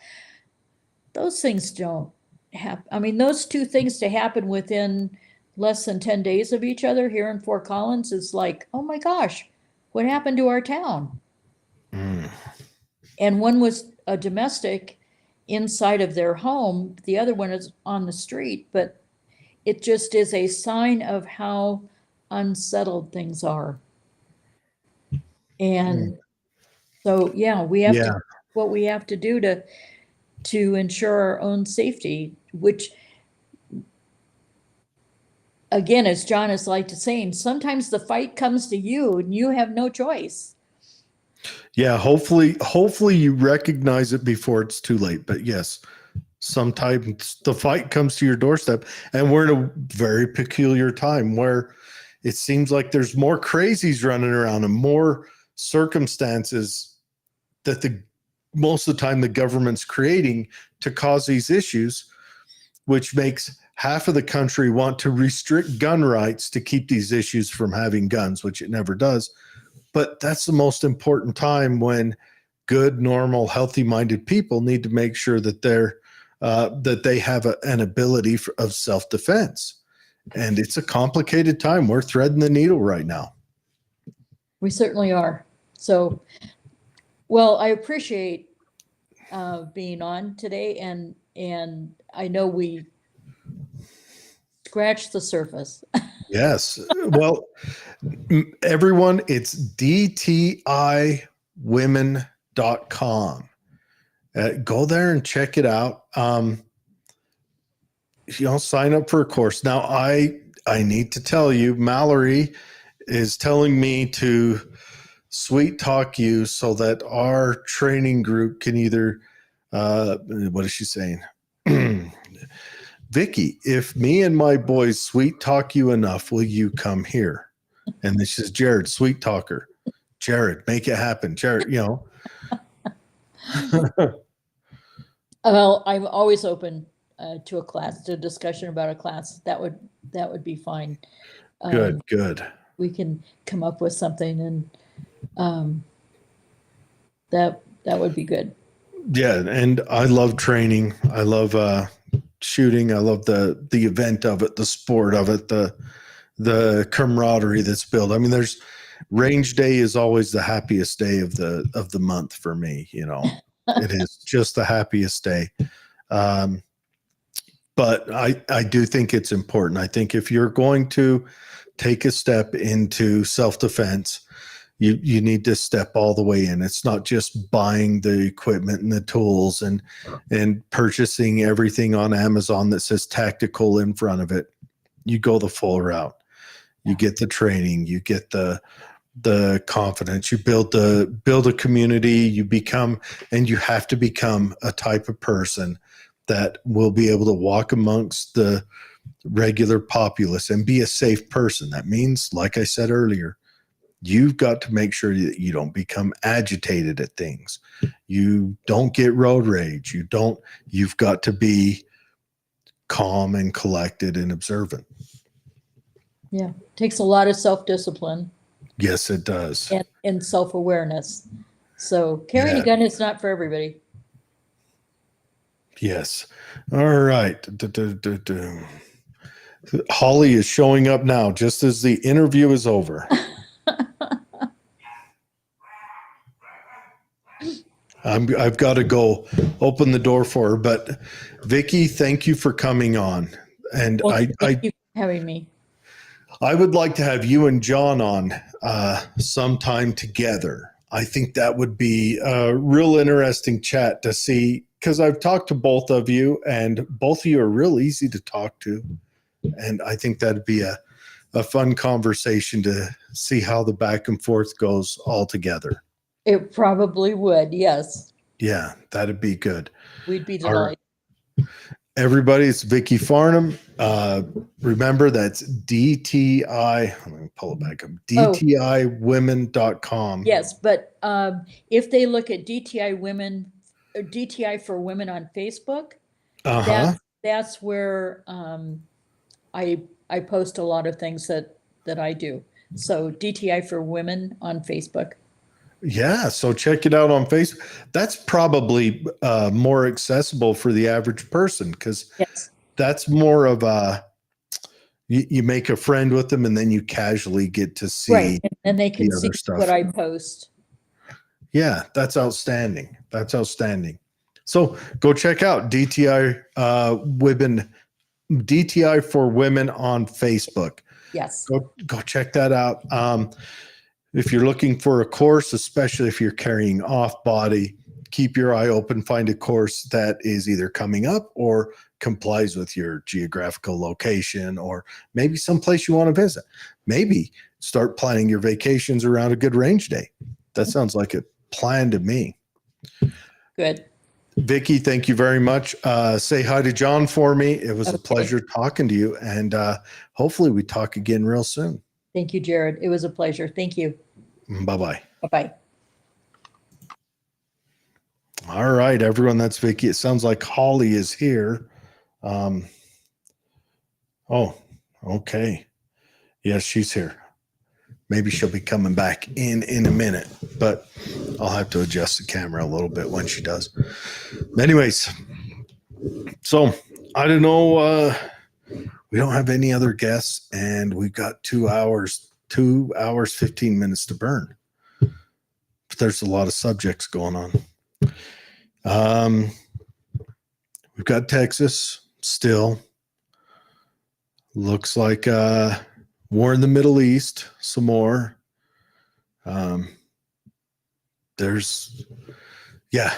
sad that Holly missed interviewing Vicky as well, but she had to go deal with some school stuff. The complication with Israel, and I knew that it was going to go this way, because the Democrat Party is in charge of everything right now. But the Democrats have made a Faustian bargain with the ultra-left progressives, which support Palestine. So the Democrats have to walk a fine line how they deal with that. And I'm, I don't know, interested in seeing how they do that. Tucker Carlson interviewed Vladimir Putin. Do you just want me? Interviewed Vladimir Putin. I haven't had a chance to watch it, but that's all anyone can talk about. I would like to watch it before I comment on it. I don't know. I like Tucker Carlson usually. I think he's a entertaining guy to watch. It's not about a trust thing or anything. It's just I think he's entertaining. I like his insights. I think that's something pretty cool to see. But the thing that I mostly want to talk about, and I touched on it with Vicky, and hopefully Holly comes in here so that she can chime in. I was listening to a guy talk about possibility of civil war yesterday, which that's on everyone's mind. And Holly is here. Come in, sit down, adjust your hair.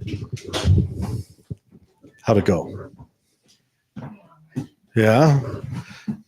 Is he ready? Is he ready for his event? Oh, I think so. Outstanding. All right. Holly's sitting down. Everyone, don't look at her hair until she's put her headphones on and done what she does to it. When she puts her headphones on, she does something. Yes. No. What concerns me about... So people who study history, they look at certain tech marks of what society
All right. Okay. We're back. We dropped the internet for a second. It was my fault. Hey, everybody. Sorry She's that I back. missed you. And I'm so sorry I missed your interview with Vicky. I just absolutely, I'm so amazed by the program that her and her husband have put together and what two people's effect has had on the many people we know and the people we don't. It's extraordinary. Yeah. So But thank you for tuning in. people are still hanging on while we dropped out. Yes, we've got the best viewers. We do. He wants town hall meeting. Okay, hold on. Let's see.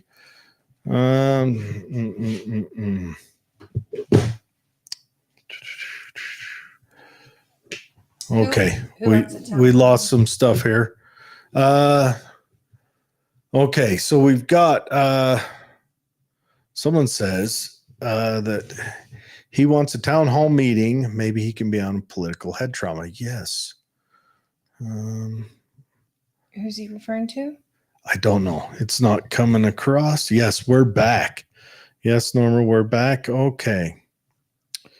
Got to roll back. We had the internet bumped.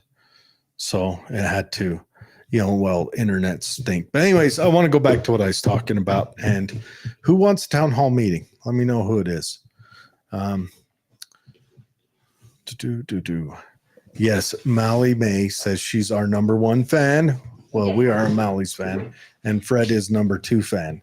Sounds like there's some competition. Fred might be number 1, but you treat him like he's number 2. Okay, so we were talking about the Civil War. So here's what concerns me. So the guy was talking and who's laying out all these tech marks. There's a guy named Peter Turchin who studies this stuff, wrote a whole treatise on it, has a computer program that studies it, and he compiled all the events from past civil wars, French Revolution, American Civil War, all that stuff. And there's an actual kind of a mathematical equation that can be put in there to see where Civil War is. And we're hitting those marks here in the United States right now pretty hard. There's no empathy from one side to the other anymore. And of course, obviously, our civilization is going through a definite conscious crisis and a whole bunch of stuff. But anyways, what concerns me right now is, and the guy mentioned this, he mentioned that there's no way the left carries much sway when it comes to a civil war. They don't have the attributes that support masculinity. They're not armed. Do we keep losing sound, Dwayne? Or is it Fred says we keep losing sound? Holy discord. Okay. Dwayne's got a question. A little jittery. But that's your internet's warming up. So my internet's waking up. I'll turn the sound up a little bit. We'll see what it does. Okay. Oh, you read my mind, Dwayne. Yeah. But does he have your phone out there? Oh, no, you're telling him to. Okay. I'm telling him right now we're come waking and grab it. But what concerns me is right now, when Donald Trump throws a rally, a whole bunch of people go in support of it. And what I'm thinking is that the left, and what this guy mentioned, and this became a major thought in my head, is that the left is going to goad the right into doing something that would villainize the right. And then that would give the Democrat Party, because let's call it what it is. Again, like J6. They're going to like go January 6th to J6. Because the Democrats, they burned cities to the ground for 2 years and it was great and it was all fine. And then the minute the Republicans let's lay it out the worst case scenario. The minute the Republicans push up against the police and enter a building forcefully it's the worst day, as their words, The day the worst- democracy almost died. the worst day since Pearl Harbor, the worst day since whatever. So that's what 9/11. yeah. And so, and that's how they would get the military on their side. Now, the top brass in the military, most of them are obviously Democrat strongholds, because I think that's because Obama, I remember in, when was it, 2014, they had that big flush. They pushed out like over 100 field grade officers that were probably not politically aligned with him. And that's a scary time when the president starts pushing out your field grade officers for non-political alignment. That's when it starts getting scary. And civil wars are a long build up. They really are. And now Mallory says it's an invasion. I don't know. Could that be a part of it? Could that be in line with it? Granted, I know the Democrats are trying to keep the borders open because, all of the maneuvers that Biden did at the beginning of his term to kind of hurt the economy has meant that all of the he's losing his urban support. All he's got left is the white women liberals. That's it. That's all. That's his base now. So yeah, maybe. Also, what it does is you let those immigrants in and you give them status.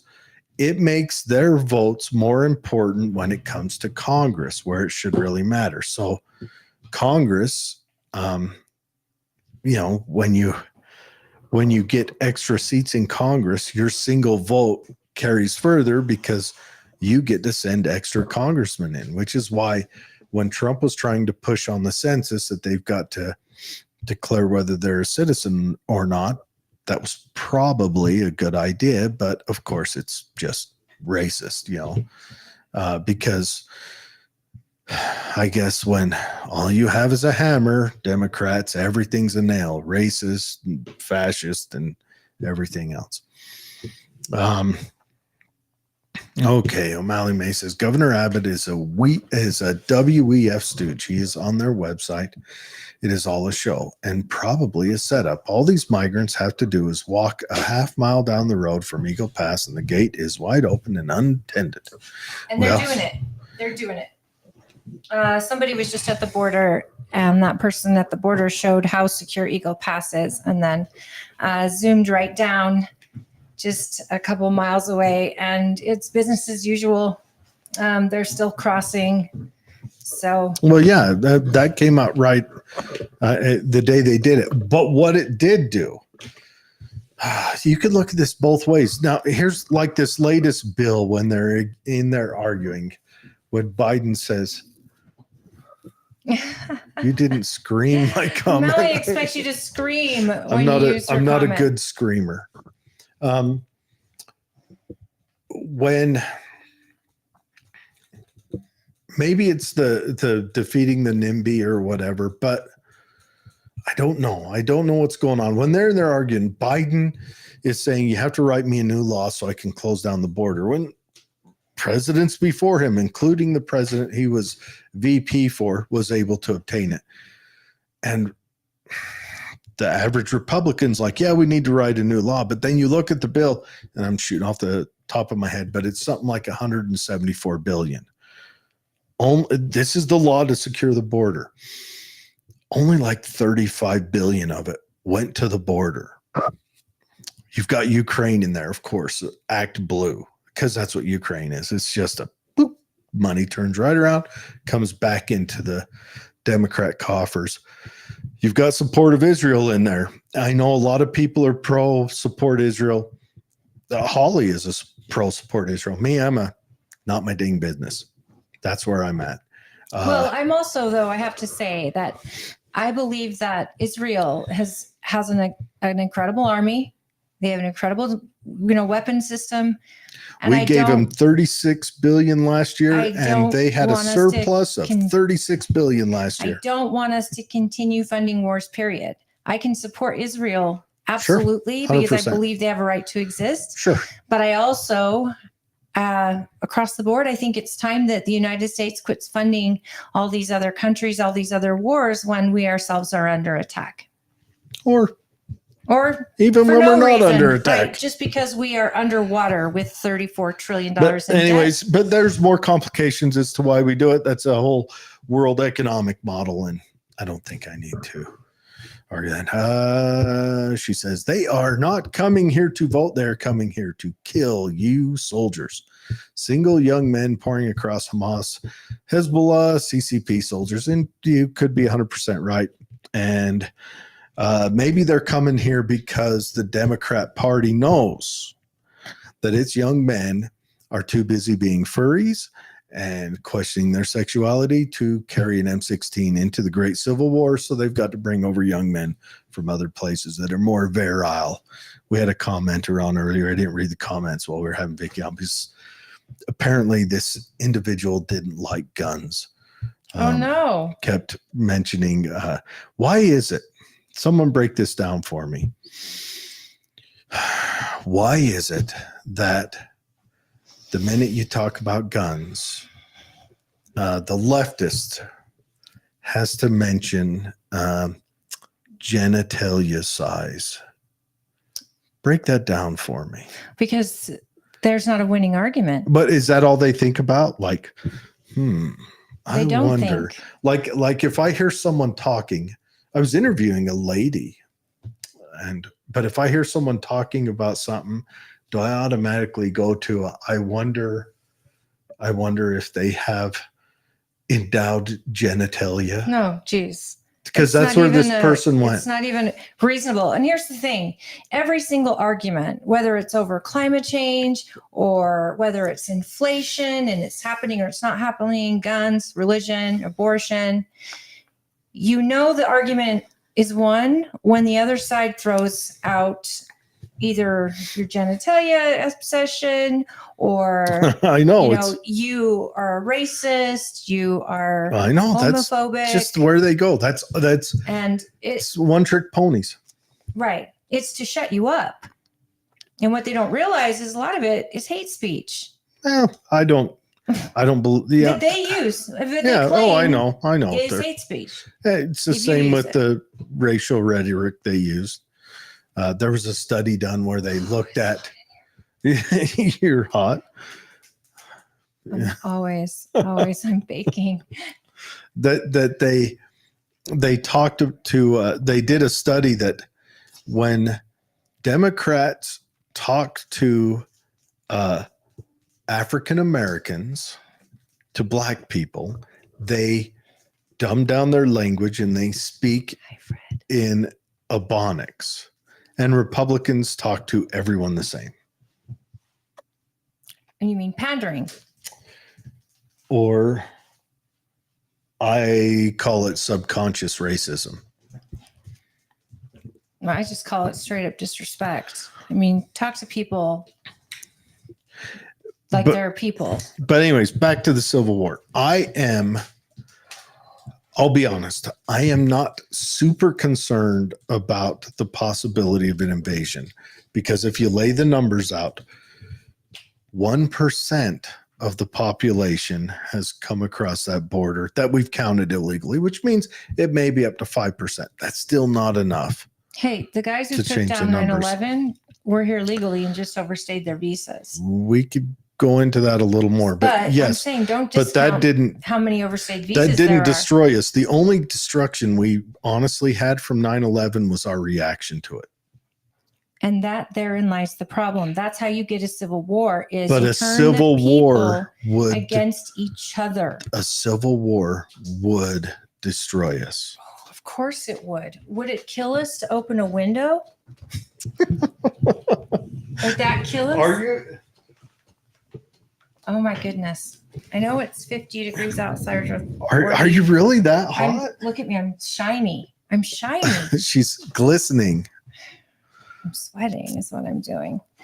That's just the numbers, O'Malley May. That's just the numbers. They've ran the numbers on what level. So, and they're all flocking to Democrat areas. They So really are.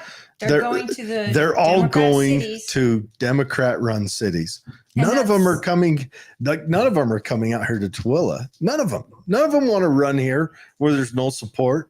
There's no like big welfare system that's gonna throw money at you or I anything think else. it's more than that. I think it's even before Abbott started busing them, the U.S. government was busing them. Yep. And the they U- were busing them to blue cities because redistricting would be happening and it gives them a stronghold in And the it's- voting. and it's about getting those congressional numbers up. Yes. Did California lost how many seats did they lose? Was it 4? You asked me this before and I I ask you don't every time. remember. And I think California lost 4 seats last census for the last census vote. I think they lost 4 and New York lost 2. And California's had a loss of more people since then. And New York's had a loss of more people since Yeah, then. mass exodus after. So New York 2020. and California are looking at losing people. Texas gained 2 and Florida gained 2, which I don't know how that numbers work when 6 are lost and only well, 4 the people gained. that left California went to Texas, but they also went to Utah. They went to other Idaho, places, Colorado. but And but then it's still New York went to Florida. A lot of those people, but they also went to maybe South Carolina yep. and hit some other. Yeah, so they disperse themselves, but I still don't think that works. You think you should have, if we're going to have representation, it needs to be representation for X amount of people, and they need to figure that out. But We get either way. accused of gerrymandering here in the state all the I time. know. When the census did come out, I sat Everywhere- through every redistricting meeting, everywhere And- gerrymanders to some point. but I'm trying to explain, like, yeah, our county is getting so large and we have been fighting for over a decade, almost 15 years to get our own senator. Instead, we're divided with 2 senators at the House. yeah. So, at the Capitol, we thought, why are we boxed in with Box Elder? For one senator, he's covering Box Elder and Cache, and he's in Tooele County for a little piece, and then the rest of us is through Salt Lake. I mean, we are not the same as. I mean, we're a little bit like Box Elder. We're a little bit like Cache. Box Elder's rural. A lot of it, most of it's more rural than we are. But again, But we we're have- not anything like West Valley. we missed it. We missed the opportunity to get But- our own senator. Also, I would like to in my dream my utopia, I think you need a left wing and a right wing at the same time. No, I agree. I think that think that you- every voice should be represented is the best of our ability. We have some Democrats out in our county, but we have a majority of independents. And I'd like to see One of those. a couple of different folks, but sorry. We're looking at like Salt Lake City. They got divided up too. Their districts were Yeah. divided up too. And that gave more Democrat seats. There's that show I watched. It was so interesting. It broke down. You can usually tell people's political affiliation by how they feel about bureaucracy in the workforce and what kind of jobs they go for and things like that. But Mallory says it has changed in this valley. You need to come spend time in Salt Lake County. I avoid that. That I is do. really rude, Mallory. How dare you? I hate Salt Lake County. I hate the cities. I hate them. They're death traps. You need to run away. We live in a bubble out here, yes, but it's a bubble says- that we have created. She says and we are a it's by design. we are a sanctuary state. Well, I don't know if we've ever been declared a sanctuary Not state. officially declared. And I don't think the city has even declared itself a sanctuary city. They've operated like it. But when it comes to deporting people, that's a federal matter. So while it's a federal matter, unless you want states to start pushing the feds out, everywhere is sanctuary because the state picks someone up. Let's say pick a random state. We'll call it the state of Herfendorfer. the state of Herfendorfer picks up an illegal immigrant and brings him in. And then what's the next step towards deportation? They hand him over to the feds. And then the Right. feds deal with that. If the feds aren't going to deport people, And you're a sanctuary. I have to add, though, Utah was known for being a sanctuary state a lot because of the church. Now, the Mormon church, for those that aren't from Utah, that's the church here.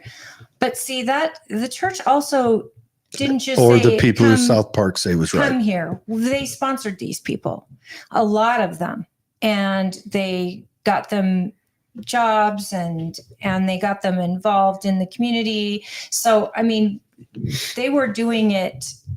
They were trying to do it When was legally with this? visas over the last 50 years. Really, the Mormon church has. I know the Catholic Services of Utah. I've interviewed them, and they're big into that. And They all churches are. yeah, and But you want, at least if you're going to have somebody in your town that you want to know who they are, and so the church does. It gets their paperwork, starts their visas, whatever, and then they want to make sure they're not using. I mean, in the old days, they weren't even able to get welfare if they were non-documented. now that's the trick. That's what I've been trying to say all along. The best way to deal with immigration is restrict services to immigrants. You just, that way you get the immigrants that are come here and perform, that can come here and build a life. You just, hey, you're But coming you to the U.S. Also get immigrants who flood the ERs. And That's why I say who you are restrict. filled with homeless shelters, because they still would rather be homeless in the United States than living in You Mexico. restrict services.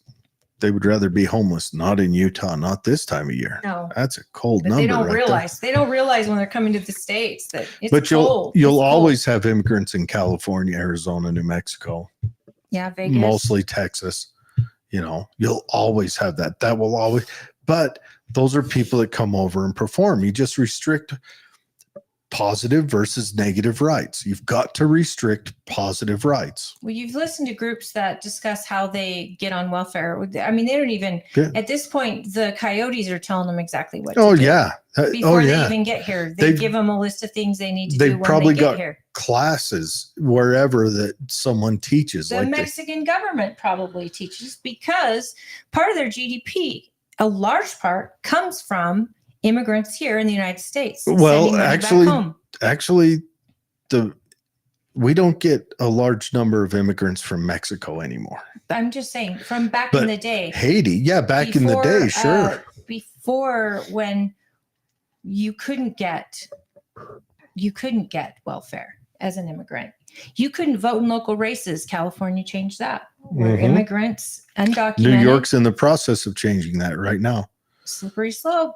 Telling you, but I'm just, again, maybe they are an invasion, but my big concern right now is I don't know. Here's just, I'm going to lay this out. I don't think that the culture we live in right now, regardless, survives the 2024 election. Okay, are we going to talk about the fact that a court of prosecutor deemed our own president unable to go to trial because he's not got the mental capacity to? There's that. We've got, That you know, is you know that Trump insane. case where that crazy lady said that he assaulted her? Let me lay this out in super layman's terms.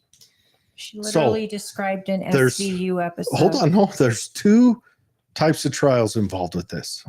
You have the trial to find him guilty, and you have the trial. It's all civil. It's And not you had even the civil criminal. trial to charge him after he's found guilty. They knew they couldn't find him guilty, so they went forward with the civil trial and put the guilty trial back here. And there's no evidence. So And they'll then they're never going be to able use, watch this. They're going to use the civil trial as part of evidence in the trial whether he's guilty. We have reached insanity land. And people, if you don't think this could happen to you, It can. What's The Justice Center, the Justice Department it couldn't though. absolutely. This is the first time it's ever happened this way. And they're setting precedents. I know it's insane. So when your son gets accused of raping somebody, no, but this person has no evidence. No, when can't your remember son the gets day, taken to the year. claims court for raping No, but I'm saying somebody that's what the court and then was- has to pay a fine. Stop. That's And what I'm getting at. That's what then- this civil matter, because there's no evidence. She has no memory of the day or when it happened. There's no witnesses. She described a dress that hadn't even been invented yet. And she's an absolute crazy Lunatic. person. And then you get your child or your husband or you're accused of something. There's no evidence that a prosecutor would ever touch it, but a lawyer will sure touch it. Oh, sure. And then take it to civil, and then you lose your money and your livelihood And then over crap. And then the civil lawsuit is used as evidence in the criminal lawsuit in reverse. That is so against our But no, Constitution. I just it is don't- a joke. I don't know. Let's just gameplay this out. Okay. Biden is destroying our economy. There's no ifs, ands, or buts about it. There's no question about it. He is destroying our economy.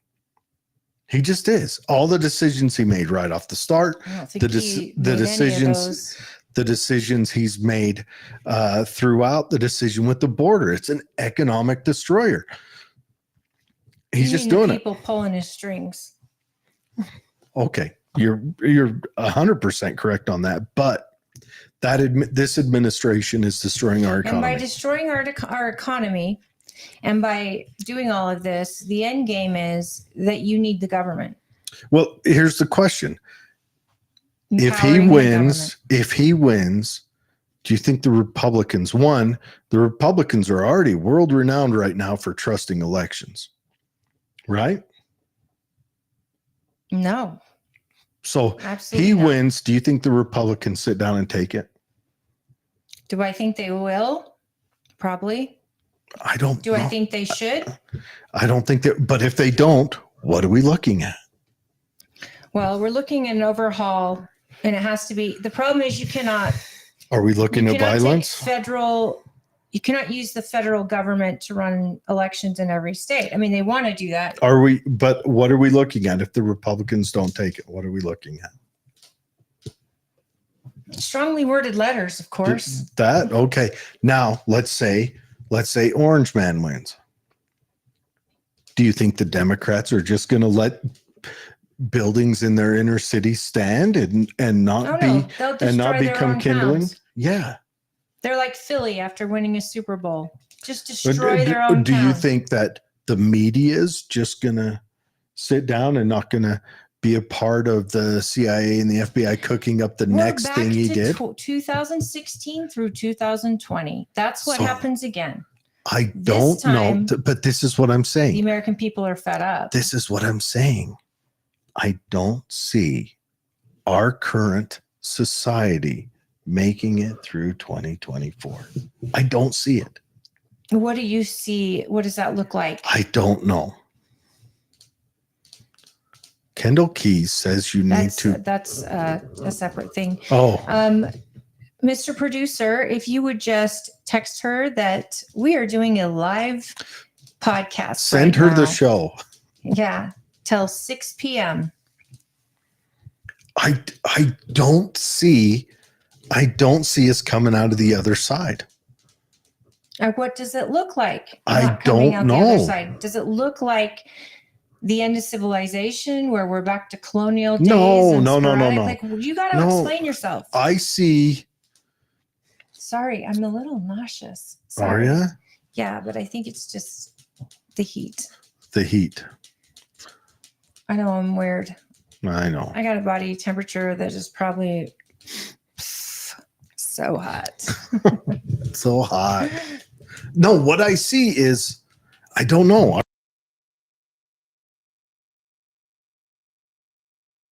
All right. Okay. Someone we've got to get him to quit touching buttons.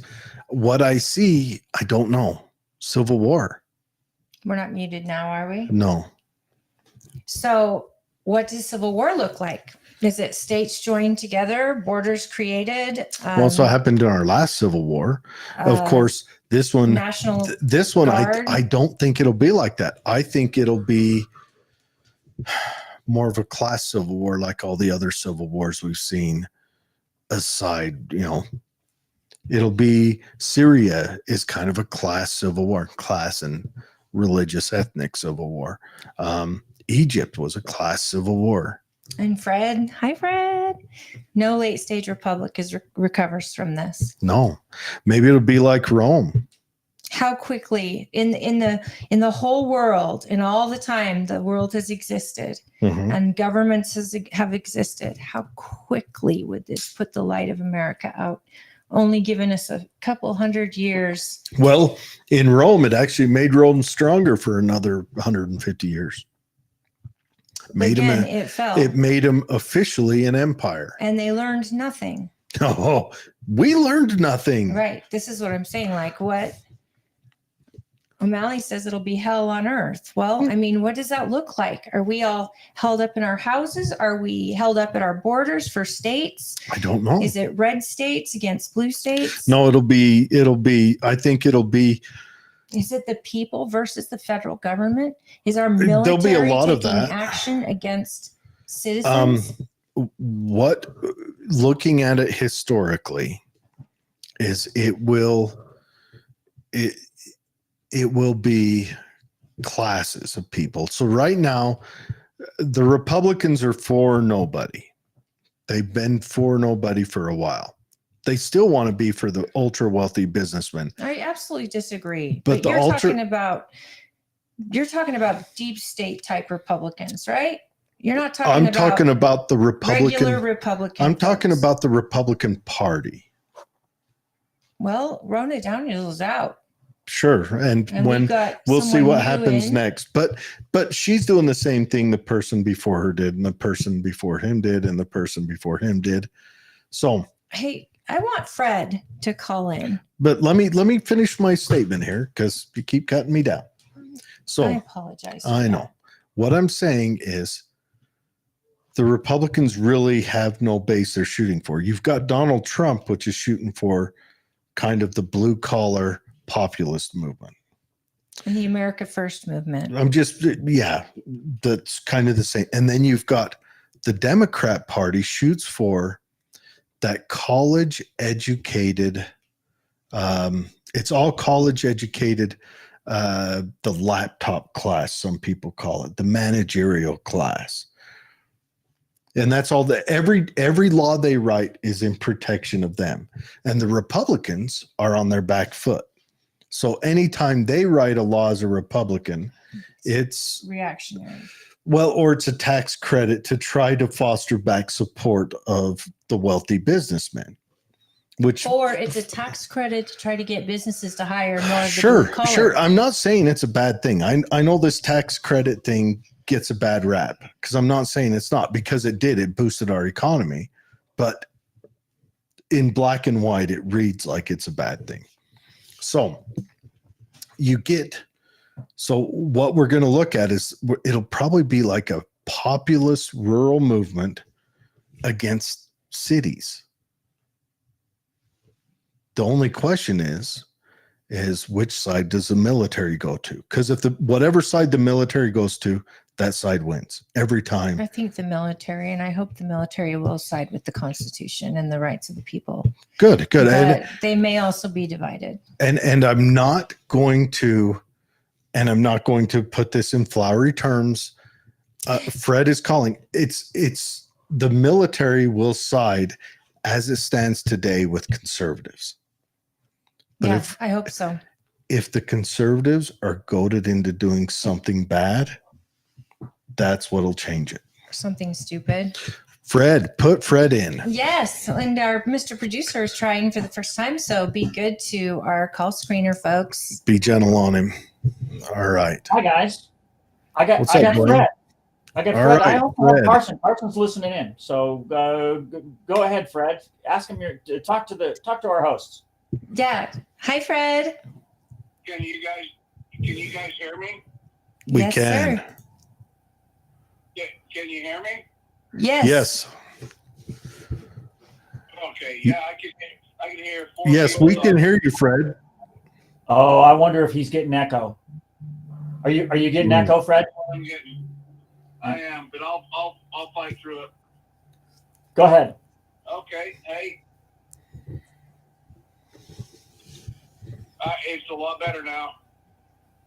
Okay. Good. I wanted you to call in because we are doing a test, and I wanted you to call in because I'd like your perspective on this, especially where law enforcement's concerned. And in the event of a civil war, I think you could add some insight. I mean, law enforcement, military, they kind of fall in the same type of person who's a public servant. Well, everything.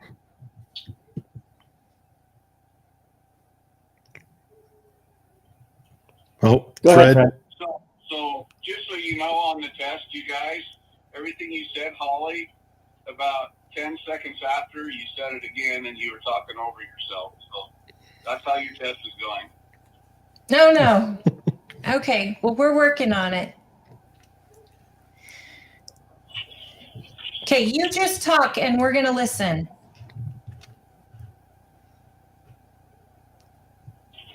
Okay. So Civil War, cops and military, that's all I heard. Your perspective.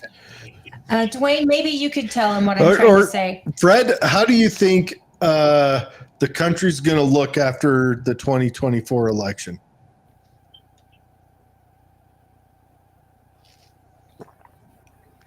Okay, guys, here's what I'm going to do. I'm going to drop him and have him call back. Okay. Because with all three of us on the phone, that's our problem. We got our intern working today. So yeah, we got the intern working. Well, Mallory wants to call in, so let's have Mallory call in. But I think what he's trying to say is we're trying to figure out how those two phones. That's probably the problem. Oh. And Dwayne, is there a way for you to put it through to our intern rather than your phone? Can you forward it? Because what I did was I merged the two calls, and that's why Fred was getting echo. I gotcha. So can we try Fred again by using just the one call? Yes, let's try it. Excellent. Hang on. I'm going to disappear. You guys go ahead, and then we'll try it again. No problem. Okay. Hey, Mallory, nothing against you. I'm just wanting to get Fred on because he never calls in. And two, our new call screener is getting some experience. And I'm also extremely curious from a law enforcement perspective because they do fall under the military style of service. I want to know for law enforcement what it looks like. Does half of our police force go one side and the other half goes another? I know law enforcement officers who are Democrats, and I also know many who are Republicans, far more of the latter. But I can tell you in the Russian Revolution, it was the Navy that made the deciding force, and then they brought the army in on their side, and that's why the Reds won. Okay. But that's it. What does it look like for the United States of America? And then to get more local. What does it look like for Utah? What does it look like for Tooele County? And Fred can actually maybe add. That's a funny comment there at the end. How the hell can any Leo be a Democrat? Trust me, I had the same question. Maybe they still see the Democrats as the Democrats of like the 60s. Or maybe they see like they read a history book when they were young. People need laws to protect themselves from themselves. Could be. Maybe there's a lot of officers out there that don't think the regular person should own a Maybe they firearm. misspelled Republican. No. Maybe they couldn't read. Okay. All right, Fred. Let's try this again. We'll see if it works this time. I've got a whole bunch of call screener boxes open. So they'll have to pick one. Okay. I'm sure there's... Is that better, Fred? let's try this. Let's see if this is better. Go ahead, Fred. Okay, gang, can you hear me? Yes. It's much better. Okay, good. Okay, my question to you, Fred, was in the event, and how do you see it working where law enforcement is a lot like the military in their will to serve and protect the Constitution? What do you see happening nationally, statewide, locally? Do we lose half of our law enforcement and goes one way, or do you think they would bind together and go another, or how do you see that happening in the event of a civil war? Well, in the event of a civil war, everybody's going to have to choose their side. And there's no question that there are leftists in the rank and file of law enforcement. They exist. How that can be, I don't understand, because the thought process is quite different. Yeah. But younger generation and all the indoctrination, it's going to be different. Yeah. Do you visualize a police force using weapons on their own citizens because you may have a lefty administrator who gives an order, or do you see them choosing sides and either walking away from the job or directly going against an order and in their own brother or sister in law enforcement? First of all, if things get really chaotic, each officer is going to have to decide, do I need to go home and protect my family, or should I stay at work and protect the community? And it's all going to depend upon how bad it is, whether they make that decision.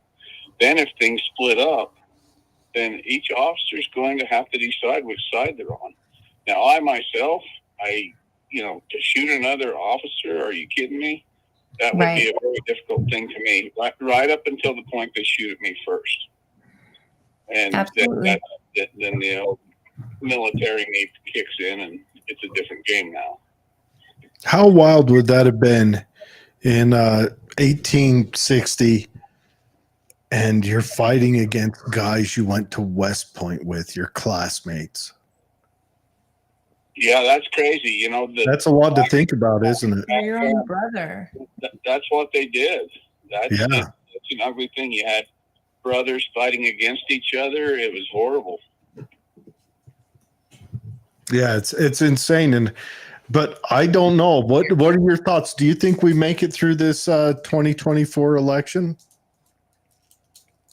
The problem with asking me that question is I've been studying Daniel and Genesis and the Apocrypha this week, and so I don't know. I'm not so sure what's going to happen this year and at what point some of the prophecies will occur. Hopefully we have a little bit of a pause before it gets too crazy. And, the reality is I think Donald Trump's absolutely going to win no matter what, hands down. Uh-huh. However, if they have the cheating system still in place, he will not win. Well, here's the question. If he wins, do you think that we have peace?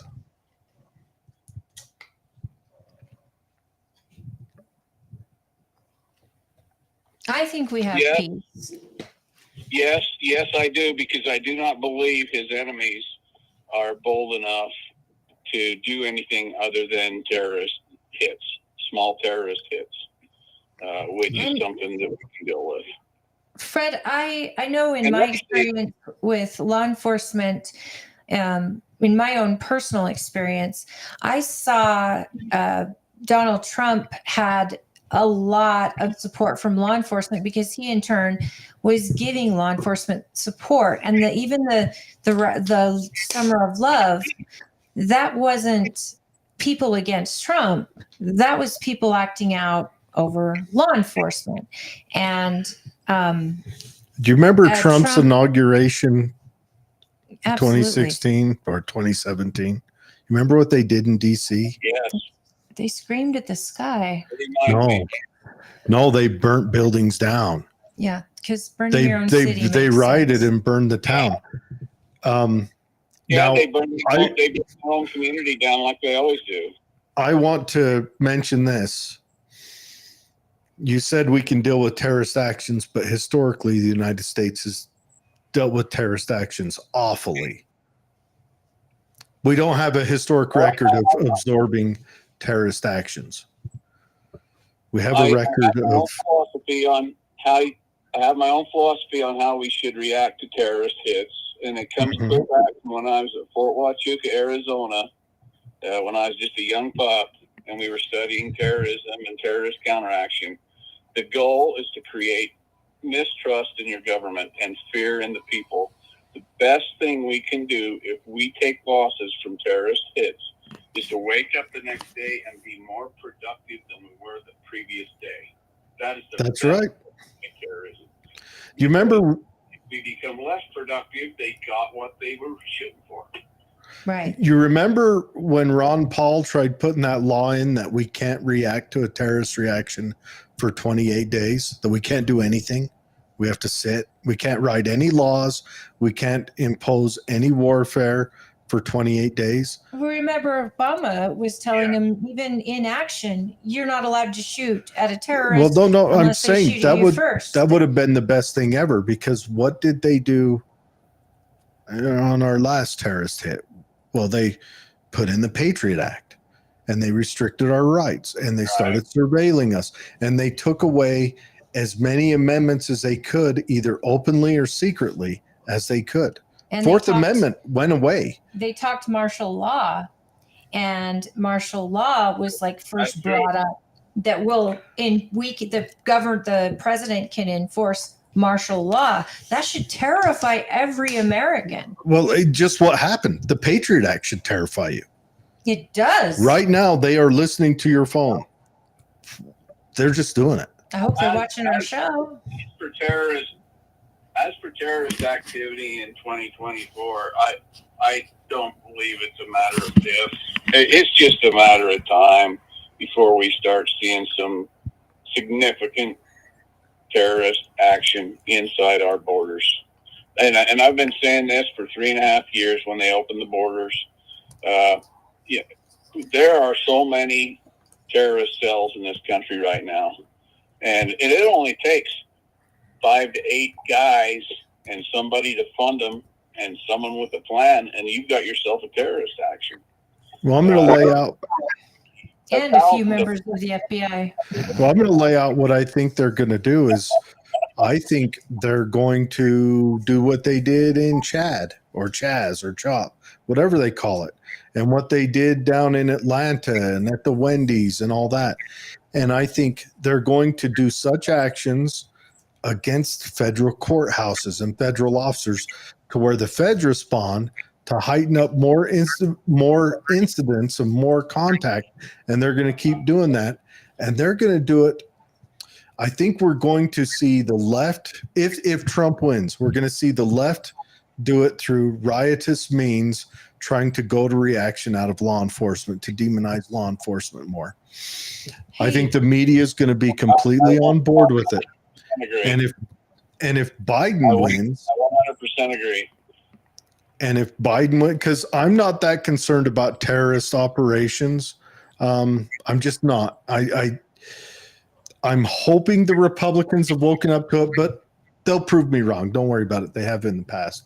And if Biden wins, I think they'll continue down this path of economic suicide, just to where that's how we're going to die under economic suicide, and more like the Roman Republic did, or the Roman Empire did, from how do I say this without sounding crazy, but from dilution of our forces, where the Democrats want to bring semi-legal or illegal immigrants onto police forces. They want to give them a path to citizenship through the military. I mean, that's the same way the Roman Empire did it. That's how they died, you know. Can I add something? And to Fred's point, that it's not if, it's when. When we have had, and we just talked about this 2 weeks ago, when we have our air marshals at the border taking care of illegal immigrants, when we have our federal buildings no longer being protected by law enforcement because those people are down at the border, we've created a perfect storm for terrorism. And then when we have these ones that are caught off the watch list, but the ones who are not caught, the problem is the Summer of Love and Chad and all that stuff was a way to get back at law enforcement and put law enforcement in danger, highly in danger. You know what I think it really was? But let me finish the thought. Oh, yes. But Trump was unapologetic about his support for law enforcement and for the fact that this is not going to stand. Now, COVID was happening. He couldn't do a lot.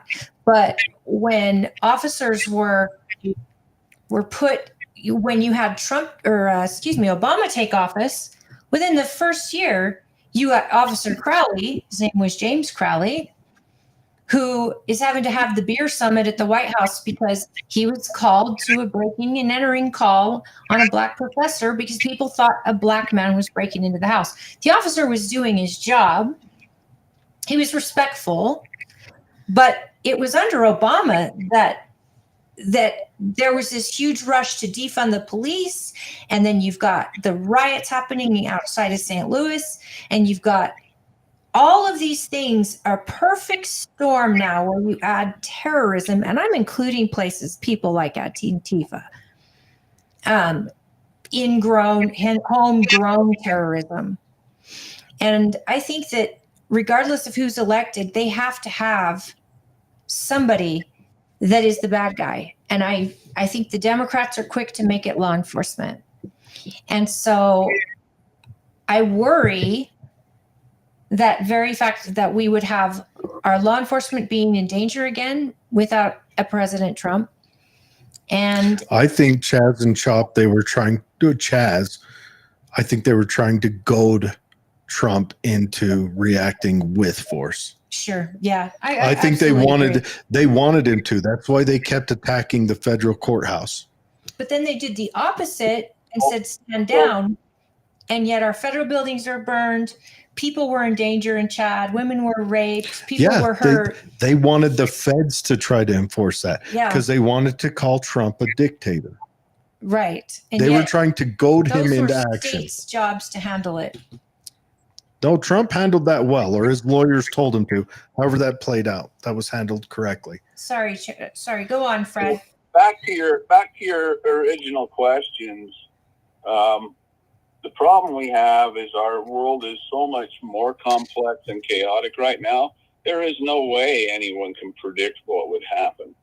This could go any number of directions at any number of levels. I think as individuals, we should stay positive. If you have a faith, keep the faith. If you have any kind of spiritual beliefs, live by those. And we need to become better people. We need to not be such an immoral society. We need to just be better people. That is the only way out of this. Mm-hmm. So true. I think everyone should vote independent because the only way we make it out is if one of them crazy third parties win. Because I don't see how we survive. They haven't put up a good candidate, in my opinion. Nobody's put up a good candidate. They're just a little. It's bigger than Trump now. Yeah, it's not just about Trump. Trump represents America First principles. And yes, there are people who treat him like he's a god. But and all for of that. the other He's side, just it's a man. about Trump. Yes, and for our side, it's is. about Biden. No, for our side, Hey, it's about Jared, I got to tell you something.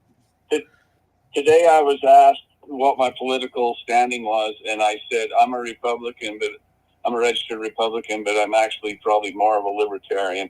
And see how you, Jared, you have changed my thinking in the couple of years I've known you. I'm glad to hear that. Fred, we hate to lose you. You are still. Don't worry. The libertarians team. aren't going to steal him because they'll ruin that quickly. No, I feel the same way. He'll remain a Republican. I like a lot of libertarian ideals. We're still going to have the best attended caucus meeting in my neighborhood this year. I Good. have no doubt. Fred, thank you for your work and your support. And I'm so excited that you're going to be at the Lincoln Day dinner. Mm-hmm. I'm so excited. So did you get a phone call from the gentleman that's running against Celeste Malloy? I have not yet. His name is Colby Meekum, and you might shoot me, but I gave him your phone number. I said he was asking me about, do you guys have town hall meetings in Twilla? And I said, yep. And this is the person who sets them up. Excellent. And I gave him his phone number. Good. Great. In fact, please I tell think him. he would be on your podcast in a heartbeat too. His name's Colby Meekum. Well, we have Celeste. Is it Toby or Colby? Colby with a C, Charlie, and he is a retired colonel from the Army, and he was in Special Forces the entire time, and he is a stud. But is he a Republican? Oh yeah. He said he was in Special Forces. Okay, why I asked this is because Fred, anytime if you get anybody that you talk to, thank you. Send them my way. My job is to my job as your party chair is to make sure that you get to meet every candidate. We are going to have Celeste Malloy on the show. 13th? No. The 23rd. 23rd. It's sometime. And I know we don't like to put candidates for the same seat on the same show. We like to give them their own show, but have him get in touch with me. We're open next week. He also will need to know details about Lincoln Day. That is one candidate I don't have information for. So if you don't mind sharing his contact with me, I'll reach out to him. But Jared's going to be at Lincoln Day, right? Yeah. There's food. Of course I'm going to be there. And at Lincoln Day, I also think that it would be really great for us to use the mobile mic and go around to each candidate's booth and we go live. Now I'll be back and forth. So while I eat, you go around. No, this is before dinner. But I'll be kind of going back and forth. But I think we interview each of these candidates and we'll go live on the show. And that'll be a Saturday night show. Are you going to have the mayor sing again? I should ask her. You should. She's, holy cow, Twilla's mayor can sing. Yeah. Oh, gosh. Debbie's awesome. I was struck dumb. But, hey, Fred, on a side note, what do you think about all these Green Berets getting into government? There's a lot of it right now, especially on state governments. I know what do you got? That Nick Freitas, he's a Green Beret. He's state government in Virginia, fighting for gun rights there. You've got Ohio. With Bo Gritz back in the day. He was the first one to really launch politics. Did he get into politics all the way? Yeah, but he got voted out pretty quick, but because he was very extreme. But his whole thing was corruption in the government, and the wrong things that they made him and his people do. Well, do you also remember he had a big part to play in Ruby Ridge? Yeah. He's the guy who brought Weaver out of there. Picture Ruby Ridge from the Weaver side. All they know is they started getting shot at. His wife got shot holding the baby, standing in his doorway. Like, not even in his doorway. She was inside the house. She was out of view of lawn. Was that the ATF that was in that? It's the FBI that did the shooting. Hey, Fred, we should let you get back to the show with us. But I have to thank you. I have to thank you for your service. I especially thank you for your support here on the show and your friendship to both Jared and I. You're one of the good ones. And I really appreciate knowing you. And I look forward to seeing you guys. Yeah. Fred, we need to meet up for breakfast soon. Or dinner at Lincoln Day. Me and Fred had a good thing going. We'd meet up for breakfast, shoot the breeze. Well, I want to go sometime, as long as you don't go to breakfast like in the morning. You'd be. I'm more of a brunch person. We need a place in town that has a good brunch, don't we? Yeah, we need one of those where they serve. What are those mojitos? Yeah, mojitos. That's a brunch drink, isn't it? Is it always a drinking breakfast with you guys? No, never. But if you're throwing brunch at it, I say brunch basically only for the time and the fact that I can order anything other than breakfast mimosas. That's the one. I don't even know what a mimosa is. It's champagne and orange juice. That's it? Mm-hmm. And people like that a lot? I don't know why. Oh. I love a Bloody Mary. Yeah, that's a breakfast drink right there. Thank you, Fred. Please Thanks, Fred. Stay on with us and keep sharing your comments. Your insight is great. And I think you can provide a lot of maybe some confidence in people that we don't all have to be terrified when we know there's law enforcement out there like yourself that care about the community, you care about the Constitution, and you will do what it takes to make sure that the priorities are met, whether it be all of our families in the community or your own. And you come from a place that is, you are a public servant at heart, and you have faith, and you've got an amazing family, and you've been really, really a great friend. So we appreciate you. Well, I say, I should have recorded all that so I can play it to my wife. Well, that's okay. The show, you can just show her this section of the show. I think what we'll do, Fred, is you and I will go wake Holly up one day in an appropriate breakfast time. Yeah, like at 11 a.m. My own husband knows not to wake me up. Whatever. I'm not a morning person. Okay. All right, I gotta go, guys. You have a nice All right, week. Fred, have a good one. Be safe, brother. You too, friend. All right, Mallory. We've got Mallory coming on. Hang on. I'm going to drop her in. Here she comes. Hang on. He's switching stuff around. I dig it. You guys go ahead, talk for a minute, and I'll bring Mallory in because. That sounds great. What is on the agenda? Do we have a guest today? Nope. After? Okay, so we're going to go over news. It's just you and me shooting the breeze, and all I planned about was talking about this. I was kind of interested in maybe talking about Tucker Carlson's interview. Did you watch it? I didn't watch it. I haven't. That's why I'm not talking about it. Snippets of it. Yeah. I just meant the overall of it all, because if I could just say, I think it's laughable that the left sits and accuses Tucker Carlson of being a traitor for interviewing a president of a nation when every single one on the press is, over the years have all interviewed him, but they just quit interviewing him when the war started. I think they're doing a disservice. I think the left will call Tucker Carlson bad and evil no matter what. But of course, Putin is going to use propaganda on the American people. Uh-huh. That I get. And he's in their country, so I would be very careful if I'm Tucker Carlson not to upset Putin, because we all know he is a dangerous person if you get on his radar. I mean, buildings, you tend to you fall off them and out of them whenever you piss him off. So there's that. But you get shot, you get that plutonium needle in the butt.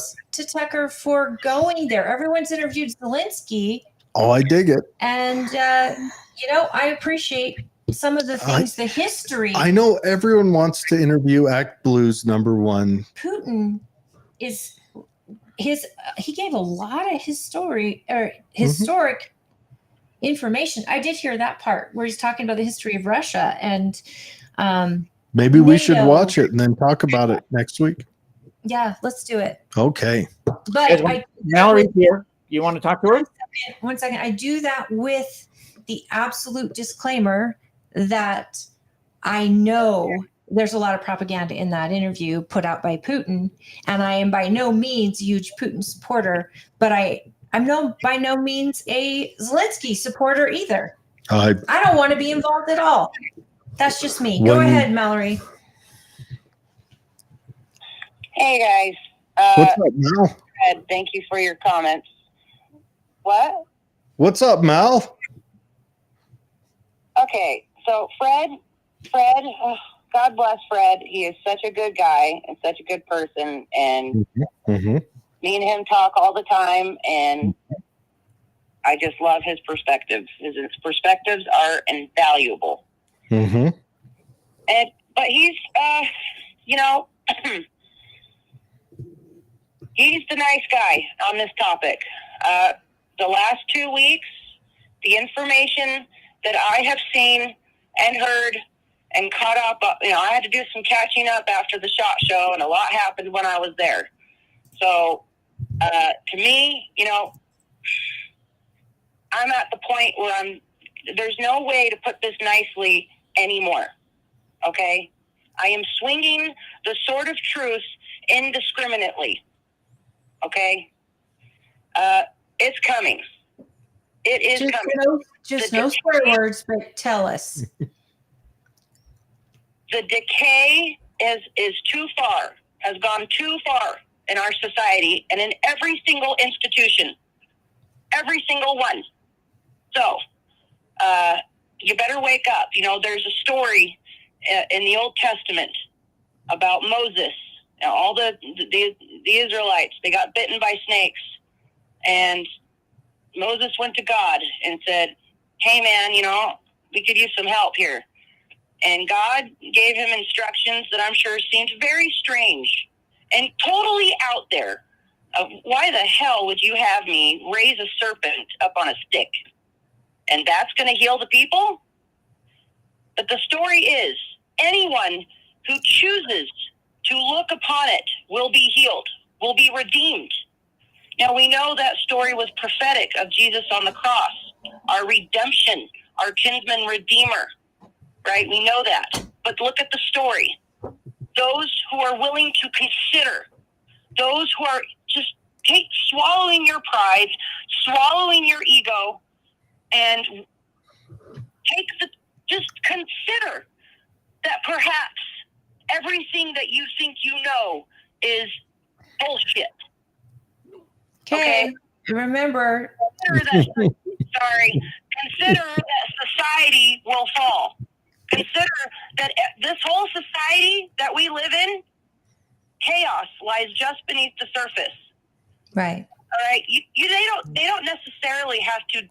Just think, a small group of these cells, when they get activated, okay, if they take over they could just take over our power stations. Okay, we have that substation that controls 7 states here.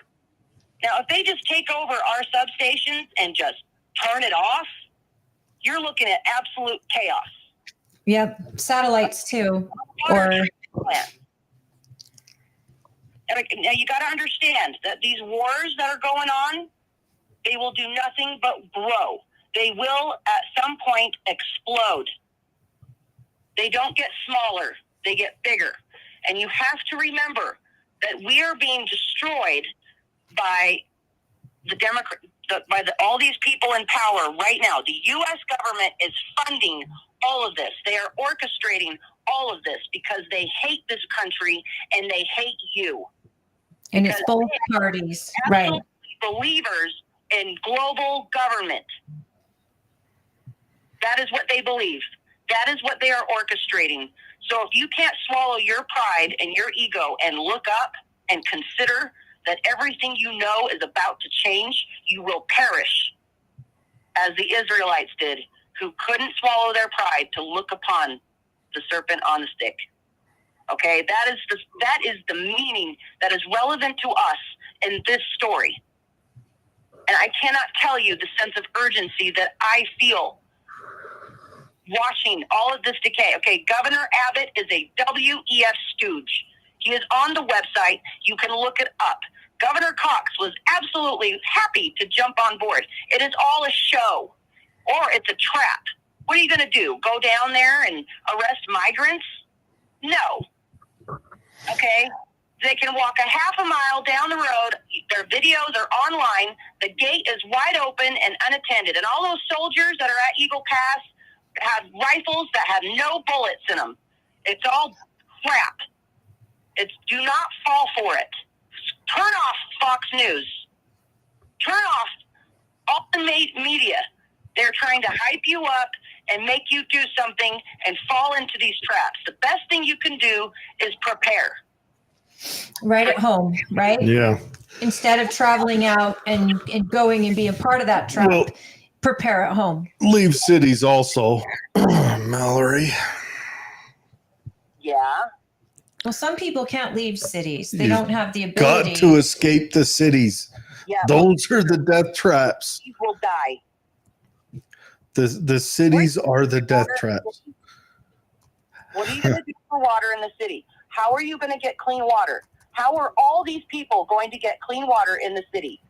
Well, how are you going to have any sense of security or protection in a city that if the government does see over like a civil war happening in downtown Salt Lake, sometimes their only recourse is to send the military in, which could mean bombs, which could mean tons of casualties that are innocent people. Cities are a cluster full of people, and those. I don't know how you can fall. Mallory, does your dad live outside of the city, or is he also in the city? We don't need to talk about what Paul's got going on right now. You don't have to say his name, but I'm curious if you have a plan where you are moving your family in an emergency. Do you have a plan to go outside of city limits? We've had a plan my entire life. Yeah. Right. Okay. Paul used to build bomb shelters for people. Yeah, but I want to know if she's going to be safe. That's our business. No, that's our business. Okay, but if you want to learn, man, you call me. Paul's and there's plenty of probably got redundancy upon redundancy. All I'm asking is Mallory and your family, you guys would be okay. You could go someplace out of the city or out of the county. Okay, but you got to listen. So if you listen to Michael Yon, okay, everybody look up everything Michael Yon has to say, because he has been screaming this from the rooftops for 3 years. He is an expert on how all this works. Pestilence, famine, war, all of this stuff ties together. Okay, you got to study him. He's an expert. He's boots on the ground. He is watching this happen. He will get on any platform that will take him. Mine is Joe Rogan, and I loved his recent comments about Joe Rogan. But reach out to him and invite him on our show, or give us his contacts. I'll invite him. He'll talk he was on with We the People. He is fantastic. But you got to understand that once these cities die, people are going to learn too late that they need to leave the city if they survive. So what happens is they go outside of the city to the rural areas. Okay, but these rural cities are going to figure that real quick, and they're going to shut off the roads. All right, so these rural cities have a much better chance because they can align with each other. They have resources, they have water, but city people are going to figure that out, and they're going to move outwards, and they've done it. This is historical fact in war. Okay, they move to the outside. So if you don't band together with your community, you will be taken over. Okay, anyone who does not have food and water and guns are looters, and they will do anything to protect and feed their family. They will do anything. Hi, Mom. You've go to plain instinct. What wouldn't Absolutely. you do? You will. And so I'm a person. My family are people that don't want to do horrible things to people. Okay, so we've thought about this for a long time. But I know a lot of good people. I love people. I love the good people that I know, and they are not ready. And I cannot lift their rose-colored glasses off of their faces because the truth is too terrifying for them to consider. But you must do it. Mallory, and I absolutely have hope and faith. I do. I really do. But I have a question, Mallory. In this potential now politically and where we are in the world with civil war and everything, do you see it being bigger than that? Good versus evil, potentially the second coming, or something as big as that? I have studied scripture heavily for years. I know that. A very unusual person. I'll dive in 40 to 80 hours a week while I work. I listen to a lot of material. I do a lot of audio. And the more I learn, the more I know I don't know anything. Okay. Yeah. So there's so many layers of meanings in all this, and it's fascinating. But no, I don't. But at the same time, I don't get rapturitis is what my flavor of Christianity that I believe. I don't stick my feet up on the hills and say, well, Jesus is gonna come any day now, so I'm just gonna stop what I'm doing. No, I don't believe. But no, I don't think that you would stop. I'm just wondering if you see this as something bigger than merely humans behaving badly in desperation, or do you see this as, something much bigger that the Bible has told us is upon us or will be? Okay, let's look at the facts. Let's look at what we do know.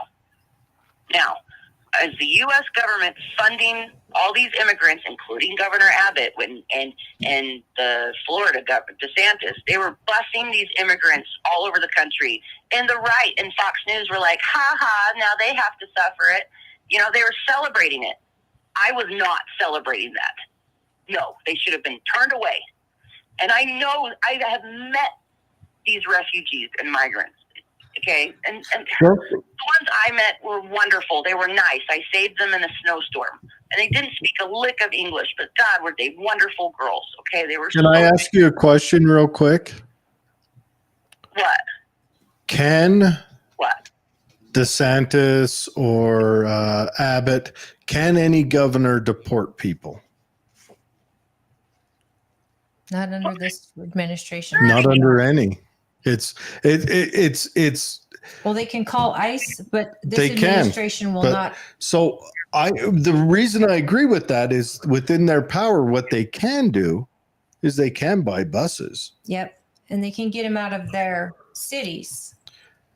What it has done No. is it's put it on the doorstep of the people who for virtue signaling said, oh, let them all come. And so they said, okay, that's what you want.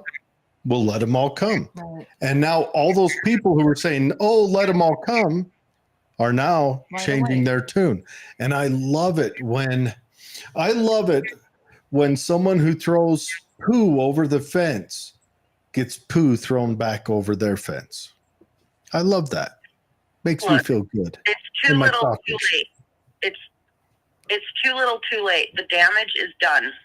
Okay. Oh, yeah. That's fair. Yeah. Now you gotta. Michael Yon has been reporting. He is watching these CCP soldiers come across. They're coming by the thousands. I've seen his stuff, and he's monitoring it with a drone. Even like, it's phenomenal how many CCP soldiers are coming across. Mm-hmm. Yep.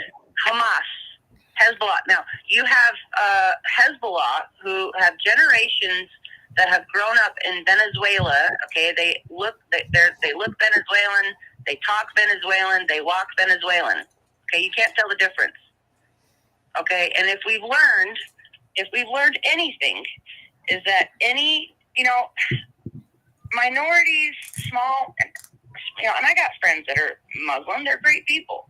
But we've learned in any society that once Islam, gets a high population, they take over the government and they're in power, and they have their own courts. Okay, in London, they have their own courts, and they can do Sharia law. That's what's happening. Is it Minnesota? Mhm. Is it Minnesota where Ilhan Omar gets up and talks to a group of Somalis and says, I work for you, and because of you, I mean, they I created like how a she whole said, society. Somalia will never be attacked again as long as America works for Somalia. That you're exactly right. They are filling cities and they're electing representatives and they're pushing out what used to be, everyday Minnesotans. They've left. And you're right. And it's happening in London, especially. Oh, it's been happening in London. They've got the police there kowtowed. And you got to remember, okay, so Jesus was very precise. He said, what's Caesar's is Caesar's. What's unto God is God's, right? The separation of church and state. And that is what our Constitution, our country was built upon that. Because anytime you combine religion with church, anytime you combine church and state, the result is genocide. And it doesn't matter what religion it is. That's not in our Constitution, though. Many people think it is. The separation of church and state was an idea brought up by one of our founders. Judeo-Christian beliefs. That is the foundation of what we built our country upon. Okay? So anytime you combine those, you have genocide. And we've seen that in history over and over. Doesn't matter what religion it is. It's not just the combination of church and state. It's also the combination of anti-church and state. You get genocide. Hence Mao, Stalin. Right. It's just ideologies. But we already have a combination of church and state, and it's the progressives and the Democrats. And the religion. Progressivism is a religion, and the Democrats are the state. Anyways, Mallory, we got to cut you loose. Move on to more subjects. All right. Thank you for calling in. Thank you. And you scared the hell out of everyone. And one day you're going to have to tell me about the snake on the stick. I don't know that story. The Moses with his staff. I told you, I'm done. I'm done being nice. I'm done planting seeds. I'm swinging the sword of truth indiscriminately for anyone who has eyes to see and ears to hear. Make ready. Yeah. Always question with boldness, people, because she's right. We cannot believe everything we hear, and we can only believe half of what we see in this day and age. We have to know our truth and not be afraid to say it. And that's how we get an effective change. But like Fred said, we also have to be better people. And we have to live our lives by example. We've got to keep our faith if we have it. And even if your faith is just in yourself, you've got to keep your faith and find a way to be a better person, but not be a doormat either. I have faith in lots of things. Tingles. What do I have faith in? Hi, Mom. So you got in there. I saw your question mark. You probably thought, what the heck did I just get into? It's a spicy show tonight. Yeah, we're just talking about what could happen in the event and Jared was discussing, like, how do we survive a 2024 election? I just wonder, is the 2024 election, is it doable? Is it possible? I mean, if Trump wins, do we come out on the other side of that and remain a whole nation? I think we have a better chance of survival if Trump wins. If Biden wins, do we come out the other side a whole nation? I don't know. Who do you put your trust in more to be, I guess, to show better sportsmanship? Do you trust I don't care about sportsmanship. The Republican, because it's the side that loses. The Republicans we're always the good sports. I'm done with that. I'm like Mallory. I'm like, hey, okay, let's talk the truth. But it's not about sportsmanship. It's about who is going to make America freer. And I think it's so much more important than who the president is. It is so local. I don't think it's the side that wins is going to be the one who starts the cacophony. The side that loses. Right. But the side that loses fairly I don't even care about fairly. I think it's a whole different I'm just saying, ballgame. If we see what happens, I'm just saying, again, whoever loses is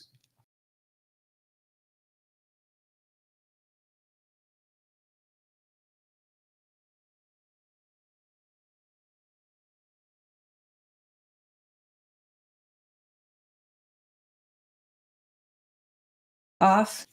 might be a restream issue. But It's true. But the side that you've already said, the side that we're up against isn't no, exactly, I'm saying the side that isn't loses. exactly okay, but the ones that we disagree with, if they lose, they're not exactly terrifying. Sure, but they killed what, 30 people through 2 years in their riots? Right. They've got a bigger death toll than the right. But there's a difference now. Matter of fact, when the right rioted, only one person on the right got killed. No, the thing is do we come out of this with that level of distrust? Do we make it through it? Well, we have to. We do. What's the alternative? The thing that every other nation before us went And through. we still have to make it through that too. No, because we have to survive. Sure. We have to survive because it's worth it. It's worth it to protect a nation like ours, like any nation. It's worth it to me to make sure that we survive. That's just my thoughts. I don't see us making it through it. If Biden wins, I see the right saying, "Oh, it was wrong, it was lost." If Trump wins, I see the left saying that Russia hacked our whatevers. I don't see it. I don't see us making it through. What does that look like to you? What does us not making it through That's a look question. like to you? That's what I want to know. That's the question. I think it looks like buildup. I think maybe it looks like small layers of combat in the suburbs. I don't know. I don't know what that looks like, but I know it looks like the starting of we're already in the starting of a separation, but I know it looks like the actual culmination. It happened long ago, boys and girls. You're blackmailing me today, okay? Oh, what did he say? what did we? It started a long time ago. It's we're right there, and I have to go because I have a JR Bird event to go attend. Oh, so perfect. I'm going to leave you guys on your own. Okay? Tell him we said hi. How does our Mr. Producer handle being on his own? We'll find out. Yeah. But we'll have the call open, right? Well, the calls are open, and I kind of, when we had our little glitch with Fred, I took over. But here's what I'm going to do. Next week, I'm going to come out there because I have a guest for you, and we'll talk about it. And I'm going to work a little more with Carson, okay? Because I think he's got it. I think he's got it, but he's gone from our room. So okay. So he's gone from your room? From the restream room. He left. Okay. Can you get him back? Do you want him back, or are you leaving? I think I'm gonna head out, and I can call him and have him go back in and see if he can do it. Because the problem we had was with both people on the same line. Okay. Yeah. I see. He was on the line. I was on the line. We were getting echo. So. Okay.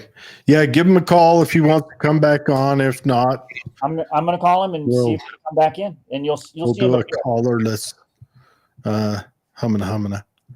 Anyways, no, Thank you, Dwayne. I don't know what it looks. Hey, Dwayne, text me who that guest is. I want to be. Yeah. Yes, I'm going to talk to you guys. I got a good guest for you next week. Okay. So. Thank you, friend. I can't predict the on the ground step by step what's going to happen. But what I can see is that neither side is going to trust the outcome unless they sweep.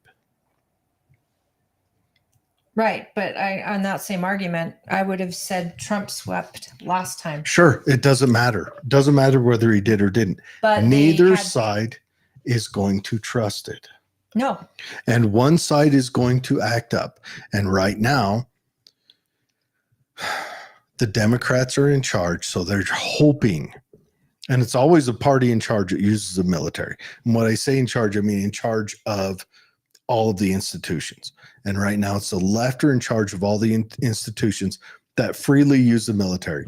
In the 60s, it was the conservatives, or I shouldn't say the conservatives, I think the birth of the neoliberal party that was in charge of everything.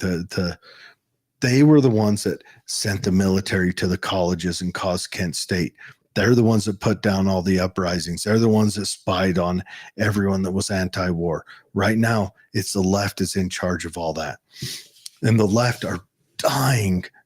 Look what they did after January 6th. They put up concertina wire around all of DC and put crew-served weapons in our nation's capital. Civil liberties, put them under the jail, and got them with these sentences that are insane. Oh, by the way, not one of them was charged with insurrection. Sure. Yeah, but you're missing the point. I don't know what's going to happen, but neither side is going to trust the outcome. Well, no, I'm not missing that at all.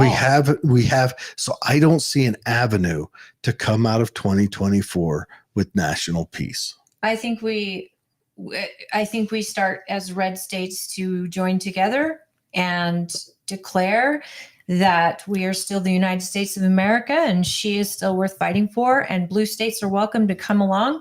And those that are no longer fans or who do want to allow lawlessness with illegal immigration, with gun rights, where you're taking people's rights. I mean, I think it's going to come to a head where you do have to pick sides, like Fred said. You are going to have to pick sides, but you're also going to, you still have enough people in this country prepared to defend her.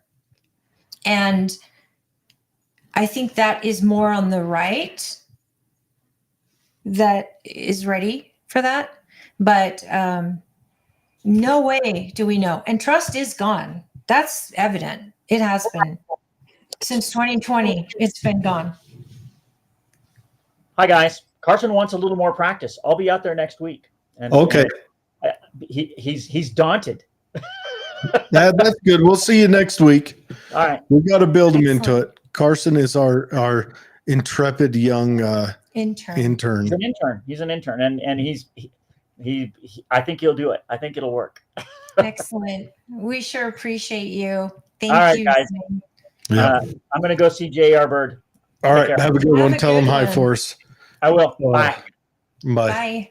Mallory says, if I were those terrorist cells, I would attack the mostly unarmed military bases and LE departments.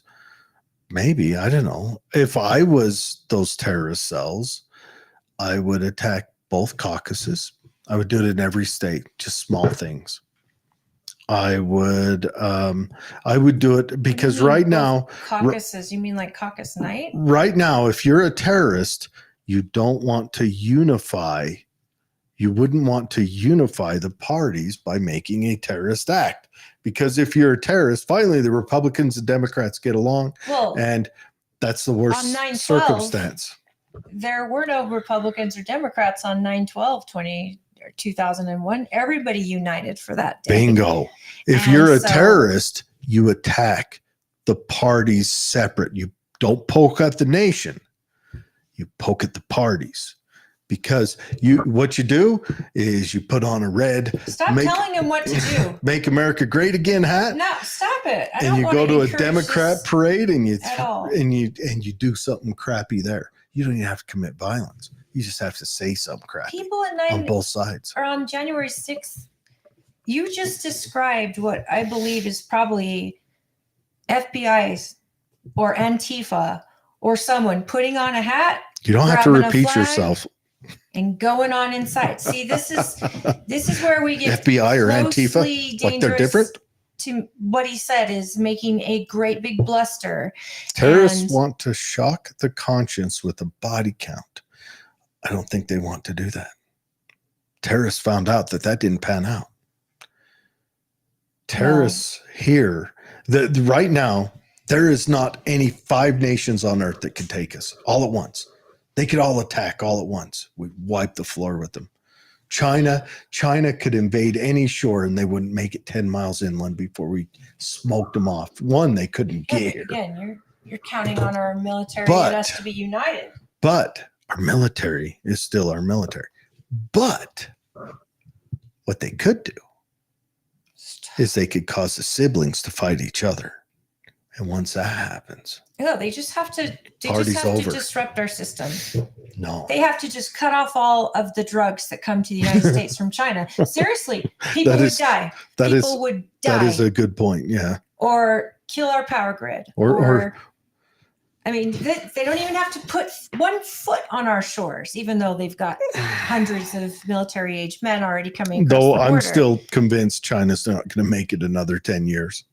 I don't think they are. I don't think they stand a chance. Oh, I think they're getting help and across the country, across the world. I'm not saying they're getting great help, but they're also trying to turn the rest of the world against America. And I think Russia invaded Ukraine because Russia's dying. I think China's eyeballing Taiwan because China's dying. And I think that we're going through a big societal shift. Maybe it's like the, I don't know, fourth industrial revolution, which is why all the rich people are trying to plot and plan that for themselves, because those industrial revolutions just happen. Inventions happen, they happen. The wealthy always try to get out ahead of it so that they profit. can you from tell it. me why our food production companies just happen to be burning to the ground? I know that's another good question. I don't mean, know. is that terrorism? I don't Is know. that Could be. government Could be. disrupting our food supply? Like, this is insane. And then you've got, oh, don't even get me started on the climate change crap. But the climate change stuff is literally, it could bankrupt people, nations, Yeah. all in the name of what? You can control the sun all of a sudden? No, in the name of them making money. Exactly. What does Al Gore do if he Al doesn't Gore have to do anything Al anymore Gore because he's is- already gotten he's his buying a big house payday. on the beach saying that climate change is going to swallow the beach. So what is he saying? He's saying, hey, everyone, come to me and buy these little tokens from me that you can trade amongst each other to offset carbon. But the key point is buy these tokens from me. Him and the guy from Enron are doing it. You know the that, right? emperor has no clothes. Oh, the emperor. The This- bad thing is the average American has no eyes to see that. Yeah. That's the bad thing. Well, I'm with O'Malley May. I pray that people will have the eyes to see, the ears to hear, because they're running out of time. And I hate us to be catastrophic. I mean, we're talking about this, you guys, as if I still want you to go to work tomorrow and love on your kids and all of that. But let's not take Unless our tomorrow's your freedom Saturday, for just love on granted. you. Let's not take the Constitution for granted, or the fact that what we're watching in real time happening to Trump. And I don't care if it was anybody else. Even if this stuff was happening to Biden, it's setting precedents in ways we've never seen, which makes us not trust even more. But it's dangerous and it's un-American. It's un-American what they're doing to Trump. What I would like to see, here's a good suggestion. I need to start doing this myself. I think everyone should journal and make them public, so that That's called Facebook. so that in the when they read about the history, like in the future when they're reading about the fall of America, and there's whole college essays on it. No, there's whole degrees on the fall of America in the future, whatever comes next, just like there was in Rome. You can read these obscure little things. Like you can read, oh, these things happen, and this was the average feel of someone here and there, because that's how we get a lot of the feel. Like when people ask that question, oh, what caused the American Civil War? And you read, or if you're in the South, the War of Northern Aggression, whatever you call it. But you can read these things about what happened and why people joined. Why was there a surge in October, a surge in people joining the military. Why did this happen? It's because you lay these things out. Michelle Obama said she absolutely wouldn't run, and that was last Michelle Obama year. could be our next president. But again, if Democrats start calling Article 25 because of what's just been discovered, I mean, they're still backing it, and they think it's crazy. But when the prosecutor is saying that our own president isn't got the mental capacity to face a trial regarding the documents he took, he could not name the date his son Beau died, or, I mean, geez, the guy has talked about it like he died in Iraq. He didn't. He died of a brain tumor years later. He wasn't able to recall dates. He was the AG of Rhode Island, wasn't he? I mean, I believe so. Was it Rhode Island? Yeah. Yeah, I know he was the AG. But so all of this, when a prosecutor won't prosecute a president because he doesn't have the mental capacity, that's an in your face. So I'm assuming Democrats are scrambling since that came out. They might have to do Article 25. It would be them that would probably have to do it with the majority in the Senate. But then you've got, I mean, if I'm picturing the conversation with the top dog Democrats, they're going to say, look, Kamala, you're going to be president for 6 months, but you are not going to run, and you're not going to be, the next president. This just, nobody likes you. Maybe. We're going to call in a I don't think they do that because Michelle Obama they're going to, you're right. They're not going to let Kamala have it. She's the only person that has worse approval than Biden. I know. I mean, and Biden has the approval of like chlamydia. Number one right now. Do you guys know, speaking of chlamydia, that reports just came out from the CDC? Yeah. That chlamydia cases have risen 80%. Stop doing dirty things with dirty people, people. It is the most contagious and number one sexual transmitted disease. And now you know, the more you know. This public service announcement is brought to you by Stop Sleeping Around and Use Protection, folks. Stop putting your privates in dirty privates or letting, anyways. So Mally says people need to, okay, so let's go back. My mom says this is too intense for me. Mom, stop. Just hang in there. Hang in there, Mom. We're gonna talk more stuff. And Mally says, no way. And then we're writing this down. Okay, what you were talking about with journaling, I was also going to say, make sure you write your journal in print, because I'm hearing that our schools across the country are not teaching cursive. Oh, you're just catching on to that now? No, I've heard it before, but I haven't seen it in Twilla. Cursive's been out My for kids learned a cursive decade. In Twilla and County, and so did kids in public school. So it's not gone. No, they didn't learn it in public school, not recently. Not in the last decade. My neighbors are in public school and they learned in the 3rd grade. Okay, good. Good for them. But I'm saying, I ask people, how are they supposed to read the founders' documents, the journals of our founders? We're going to have to journal in emojis on Snapchat and TikTok. Honestly, every single time you post anything on text, on Facebook, it's published forever. Maybe. So, unless there are some people I don't really the electric grid goes their, down. I get sick of the sound of my own voice. Sure, but that's how we piece together what really happened, because otherwise you only hear the one side of what really happened.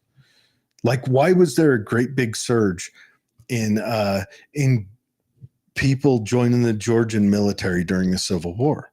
Well, because a guy named Sherman just rode into town. Okay. Well, we know what Sherman did. No, do tell. He made tanks. Our education system's done. No, it's just my eyes play over when you go off on these tangents. Sherman burned the South. Oh my gosh, the march to the oh Jesus! All right. next week's show will be educating you on all this knowledge that is up in his head that could come out Fred, at any tell moment. him. Actually, I was reading the comments. I wasn't really listening. I'm sorry. It's hard to do both.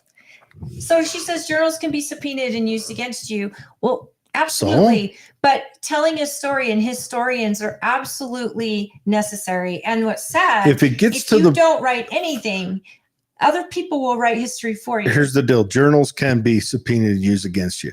If you're doing shady stuff. Yeah, don't write that in the journal. Don't be shady. 2, if you're being righteous and journals are being subpoenaed against you, it's already gone. It's too far. Just saying. I mean, but I think we need to. What's our next topic? Let's move on. I don't know. Let's move on. What's going on? Okay, so our deadline's already happened in Tooele County. The seat for assessor was open. Jake Parkinson had stepped down. And so our party had put announcements out. If you haven't seen them on Facebook, or thank you, Transcript Bulletin, for helping us get the word out. We had a 1-week filing period. This seat is one that did require you have special licensing because you would be elected as a county assessor. In the interim, this person's seat would also be done as soon as a new assessor was elected in 24 this year. So you just had to be a Republican because it is the delegates that are going to give us our name and through this process, and then we will submit it to the county council. And then you had to be living in the county. You had to have been a Republican, though, for longer. You had to vote in the last a year's worth of elections as a Republican. We put that in our bylaws because we didn't want people changing parties so that they could run for a seat. And then you had to be not have a felony, but we are going to miss Jake Parkinson. He's just one of the best people. I adore him. He's done great work for the county. He is the first person on the planet that shows up when you need help. And he knows everybody. And I wish him all the luck and all the best in his next endeavor. He's going to be moving on to great things with a new company, and he's very excited. So I will get with our county clerk, and we're going to go over the filings and see how that goes. So county delegates will be getting information once we know that. That's what's happening there. We have the announcement on February 22nd, which I hope you'll come. What's that? We are going to, people that are not part of our central committee. So if you're not a chair or a vice chair of a precinct, but you want to get involved in caucus and learn about how to caucus. I know I've been talking about caucus all this time. Our team is doing a caucus training night for all the hosts and all the people who want to run for delegate or just want to know more about it and get signage and get prepared. We'll have it all on the 22nd. That notice should have been sent out to you if you are hosting, but if you want to host, please get in touch with me. We're going to do it at Excelsior Junior High on the night of the 27th. Get there by 7. And so that's going to be very informative. So all of you that have questions about caucus, what does it mean? How does it work? Show up. We'll teach you. In fact, I think that's when David came. You and David came to our caucus training night years ago. I don't think I went, but I think it was David at racetrack. did. You guys were both there. I had it at the racetrack, and then that's where David's like, "Wow, this is cool. Maybe I'll run for state delegate." So it's informative. I know a lot of people have questions, and don't be afraid to ask questions. Our system is different than other states. It's not just, hey, show up on election day and vote. We do have a whole caucus convention system that I believe is the reason why our county is so well governed, because we get people who are highly engaged. And when they get to sit down with candidates and ask them these questions, these candidates are then giving answers, but they're giving you answers. They're accountable for those answers. And people like myself or you or Dave. Is the rest of the state under the same caucus system? Is it a statewide thing? The entire Or Republicans are caucusing on the same night. I wonder if our county's not lucky because it's got the correct land to constituent to government ratio. If they haven't found that spot that works. Well, we have an amazing county clerk. Yes, we do.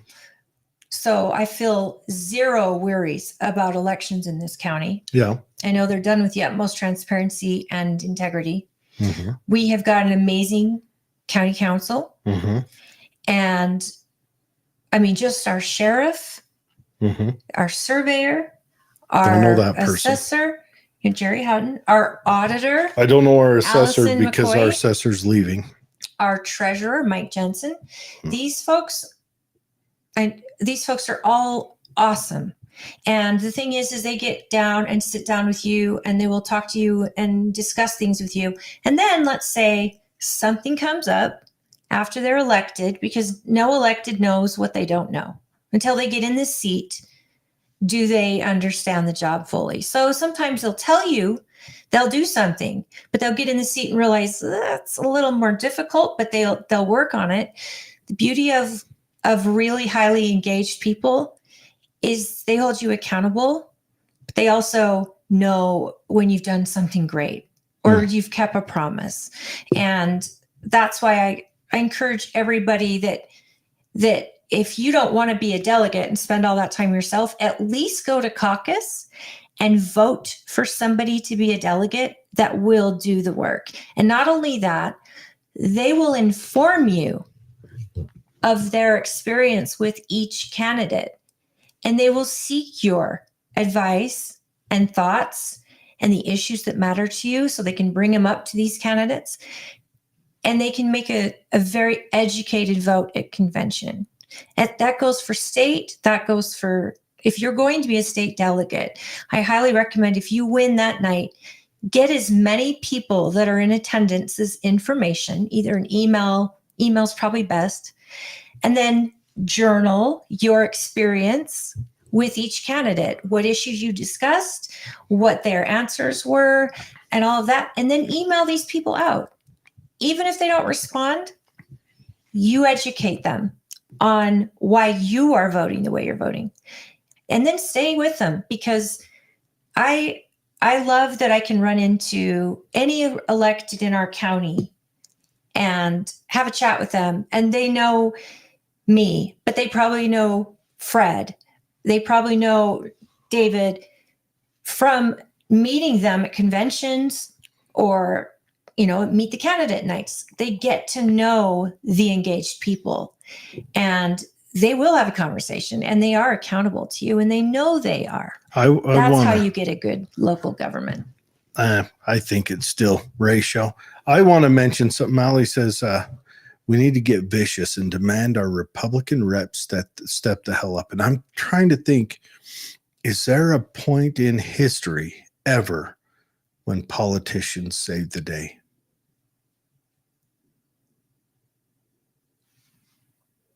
I think that's ever, as politicians ever saved the day. I mean, there was that one time there was the Reds and the Blues under Justinian's empire. They were politicals. They were, the two political parties. They separated on chariot races. Anyways, it'd be like soccer separation. Wow. But what he did, here's where Justinian fixed that. Is he told him, actually, I think he actually did, held a special chariot race in the Colosseum, in not the Colosseum in Rome, because Justinian was, Constantinople. Anyways, he brought them all in, and then he had his soldiers lock the doors and burnt the place to the ground. So maybe one time, but when has politicians ever fixed anything? Look, they're all you have in the sense that your voice on a political spectrum. And I absolutely think that our senator did something great. The states' rights bill that he put forth, I think that could save the day one day in effect.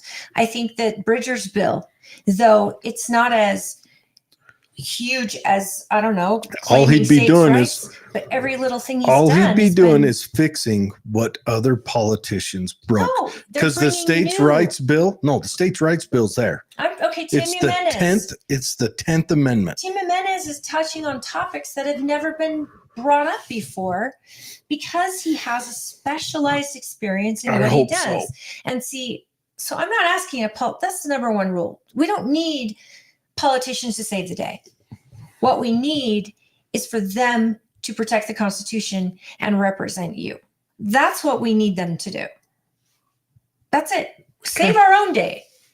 Save your own day.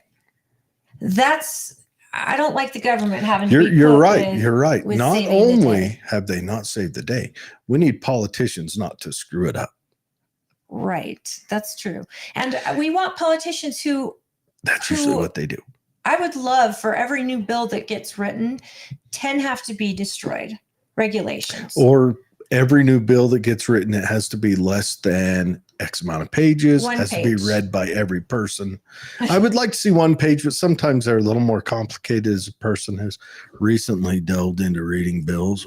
But anyways, I think they should have to, we should have like a special group of nerds, pocket protectors and glasses with tape in the middle that issues a test to every politician about to vote. And if that politician can't answer the test saying that they have read that bill, they don't get to vote. I love it. And most votes are done before the ink's even dry on a printer, or the printer hasn't been able to print it all. She says, we need citizens to wake up and demand they do their jobs, protect our state, protect our country, protect our God-given rights. But let's face it, it's them that has encroached on all of that. The U.S. hasn't lost a parcel, an acre of land to a foreign enemy. We have not. They tried once in the Aleutian Islands. We actually tried in 1812. That's the problem, though. Andrew Jackson had something to say about that. Of course, we started that war. Our government is taking land from. It's our politicians are our biggest enemy. Remember that. Our politicians are the greatest threat to your welfare, to your life, to your happiness, to everything. Our politicians are the greatest threats to your prosperity. They should be. We need to wait. Okay, so Amali says we need the citizens to wake up and demand they do their jobs, protect our state, protect our country, protect our God-given rights. That's where the office of the sheriff comes in handy. You have a sheriff that believes in the Constitution, who's got a staff of public servants who, like Fred, believe that we as a nation deserve it fighting for it, and our Constitution protects us, and we need like-minded people. And you vote. Okay, no. That's just for Tooele County's caucus training night. You might have a caucus training night. Read it out again. February is out statewide. Okay, Tooele's caucus training night is February 22nd at 7 p.m. at Excelsior Middle School. Yes, and this is for the people in our county that want to learn. Now, O'Malley, you could come out to it and learn. I just wouldn't have packets or signage or anything to give you. But this is for people who want to host a meeting and people who want to run for delegate, just to understand what the duties are and the process. We are doing a presidential poll that night. So it's important that people go to their caucus. And the state party has you should be seeing some advertising for it, but they're rolling out a way for you to pre-register, and they're rolling out a way for you to just understand and find your precinct and your location and make this. We're bringing caucus into the 21st century, which has been needed for a long, long time. A lot of people feel like they don't understand it, they don't participate, and we want to make this as easy as possible. So if you have any interest, please do consider going to your caucus, because caucus is March 5th. And so you're going to see stuff rolling out. We'll share it here on our page, details about how to find your location and your precinct, and that is statewide. So March 5th is caucus, the Lincoln Day dinner, where we have our candidates come and guests that are coming to meet these candidates.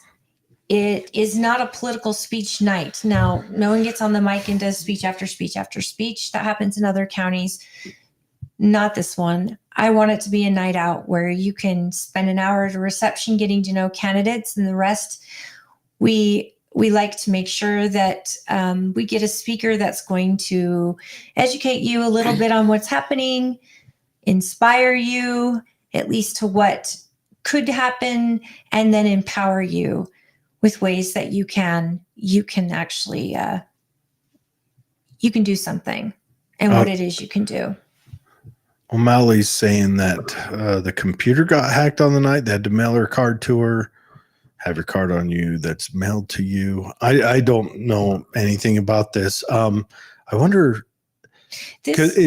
how weak is the Republican Party in Salt Lake County? Is it? Oh, they have an extraordinary Republican Party. Well, I'm talking about like numbers. Do they have like 50%? I imagine Salt Lake probably has, close to 50% of the population in Salt Lake County, or right around there.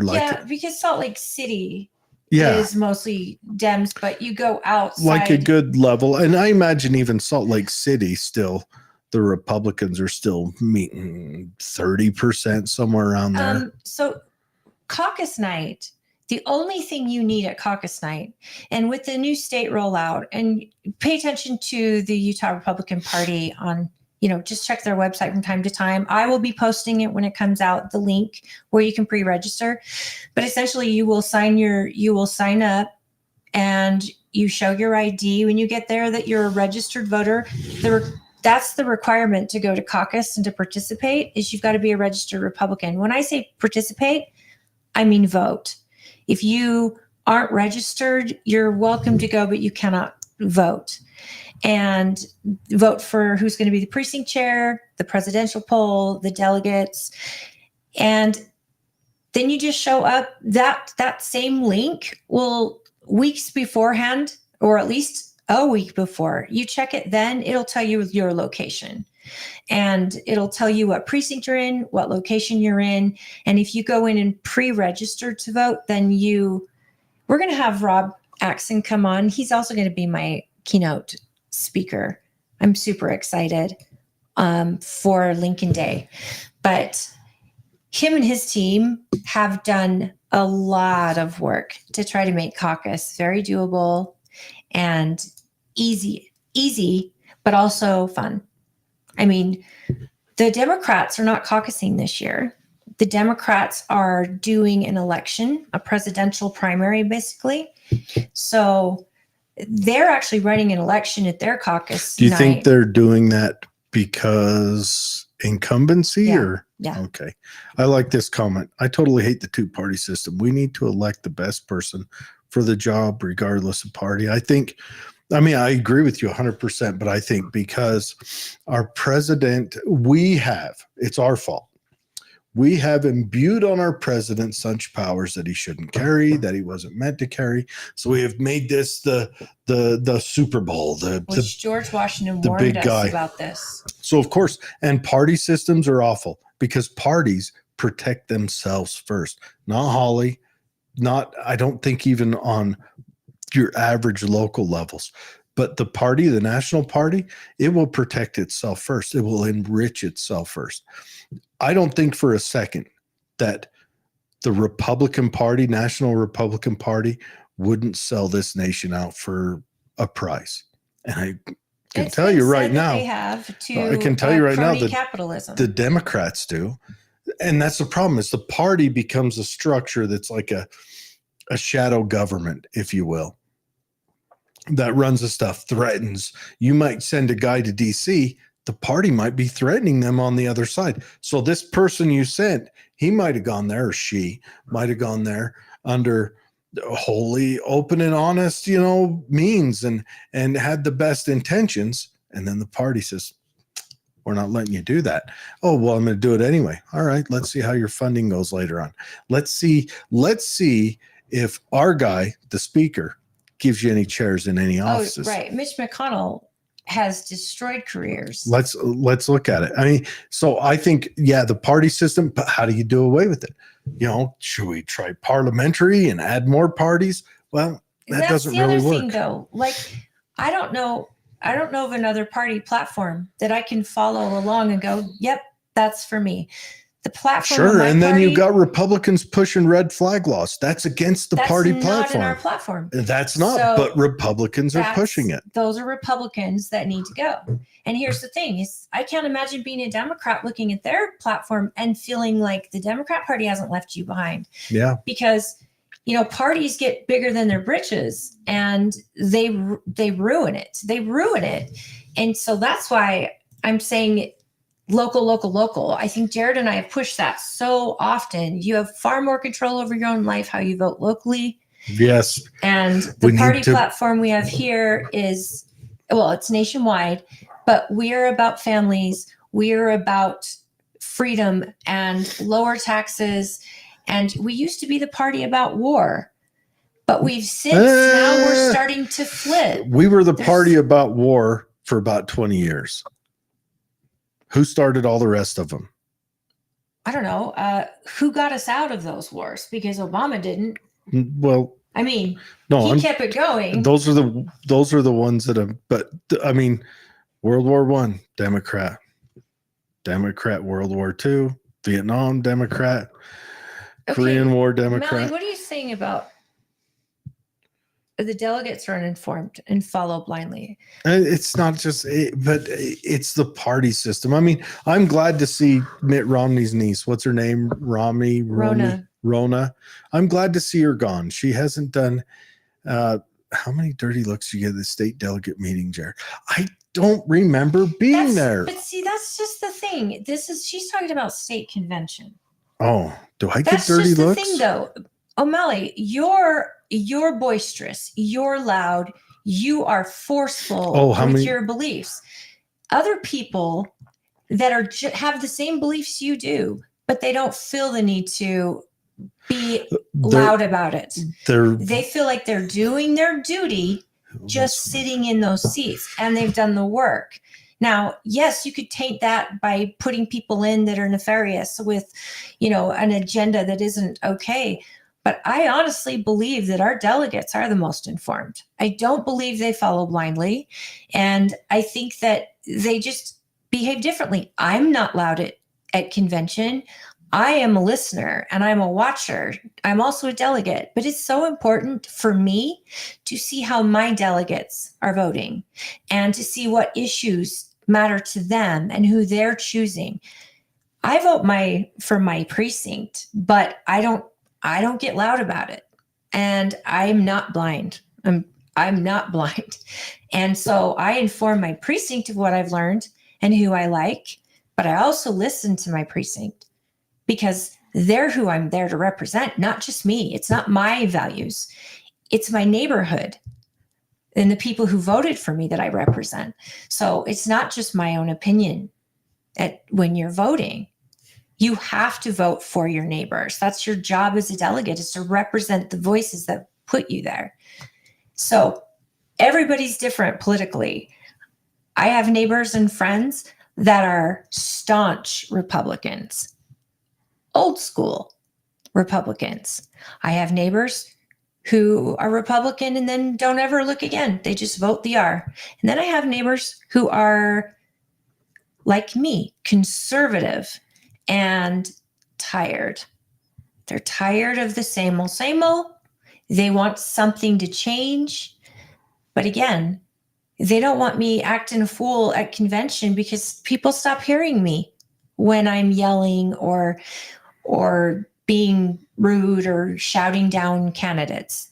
That's when people will turn it off and they will not listen any longer. So that is another thing, and it was said earlier by you, Mallory, people are where they sit. They will you may look at someone as unsavory for who you are, but someone else from where they sit might think they're savory, and it happens. I'll tell you right now. You bring up Governor Cox and Mitt Romney. Both of those two had a dual path. They went through delegates, but they also got signatures, and those signatures give them an automatic place on the primary. They spend a lot of money, and most of the Republicans, I think, in this state are not as engaged as delegates are. So maybe an ad would sway them. Maybe a last name would sway them. Maybe doing a town hall. But Spencer Cox was elected. His big numbers came from the general public, who would probably say delegates are extreme, that they are not thoughtful. In a lot of cases, it's proven that even though the delegates didn't like Mitt Romney, he still won big. So same with Spencer. Once the general happened, Spencer Cox won big in the state. Money and signatures give them an automatic place on the ballot. The ones who go convention only and caucus only, those people are only trying to campaign to delegates. And if they get pushed to convention, that's how they earn their place on the ballot. But half of my county, when Mitt Romney was being booed, half of them booed. It wasn't booed. I don't believe many of our county booed. But when they wanted to censure him, I watched half of my county stayed seated when they asked for anyone who wants to censure to stand. Half of them stayed seated, which told me one thing. What is a censure going to do? Number one, nothing. And number two, why would I alienate half the people in my county because they don't agree on one candidate? You want to divide a party, you take the party's power. And right now we need our party to be as open to anybody who can see our platform. Yeah, because the Democrats are busy fighting their own civil war over Israel. It's true. 4-way civil war. Imagine that. Dude, that sounds like a rock band. How do they wrap their heads around that? That free Palestine, gays for Palestine. I mean, how do Democrats go and say this about Palestine and then, oh, and by the way, we believe in religion. We are way over 4 hours now. 6 minutes. That's way. Not way. We've gone over more. But everyone, get a hold of, well, Holly, of course, if you're in Tooele. If you're in Salt Lake, get a hold of Chris Knoll. Or just go to the Salt Lake Republican Party. Find your delegates. Page. Get that stuff done. I don't know. I laid my feelings out. I feel like we're in a bad way. I could be wrong. I actually hope I'm wrong. I like internet and I like food and medicine. And I like not getting shot at. Well, I don't take any medicine, but I like things like that.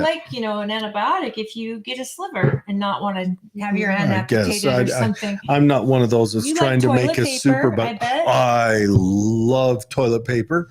I'm going to have to get a bidet. Remind me, that's on my checklist. But then you got to have water pressure to have the bidet and electricity.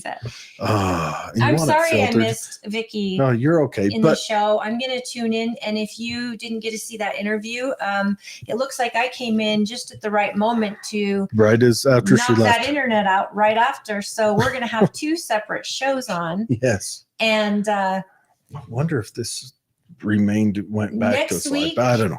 Either. Next week is what day? Let's see, what's today? The 9th?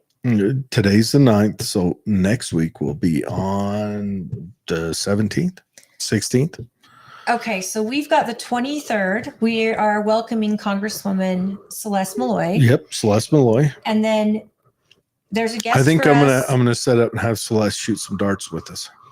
Oh, cool. Yeah. That'd and there's just a press release regarding the vote that she just made that I will make public on our Tooele County Was that Republican the vote page. On the border or was there a different vote? Yeah, the border, the money, all of that. Okay. So she's giving you the information from the inside. And I have to tell you guys, I don't know how you feel about I Celeste, feel like but I can make a phone call and she answers. Here's my issue with that explains. whole thing. So, I feel like we're being held hostage by both parties there. Both parties want a little more of something. So they're like, yeah, let's hold them hostage. And they are holding us hostage. The Democrats have been able to enforce this laws forever. The Congress has been able to say, all right, you know what, Mayorkas, we're going to defund you. We're going to do something else forever. But no, they're holding us hostage so they can milk us dry. They are milking us dry. Our government is sucking the and they're last, making us weak. And the last little bit of wealth out of this nation before it collapses, and make sure that they are set. But the difference, they've been doing it for a long time, right? It's been happening for a long time. Dude, here's the difference. From day one. COVID was a slap in people's face. Some people are awake before COVID. Some of us were already awake to this. But more and more are waking up. And once more and more acknowledge what you just said and bring it to these people who want your vote. And then when they don't do what you ask, you get rid of them by getting new blood in there. That is how we take our power back. But it's diluted. Our congressional system has it so diluted because, all right, Mallory, do you know who represents you in Congress? Do you know how they voted? How many votes got pushed through? How many votes did they vote present on? How many votes did they argue? How many did they argue in the back rooms? We have all this you have to do a Herculean size effort to be actual knowledgeable about the person who represents you. Unless they're able to get a hold of. Unless you can reach out to them and they answer your emails. And that's what I'm seeing. I'm seeing these people answer emails.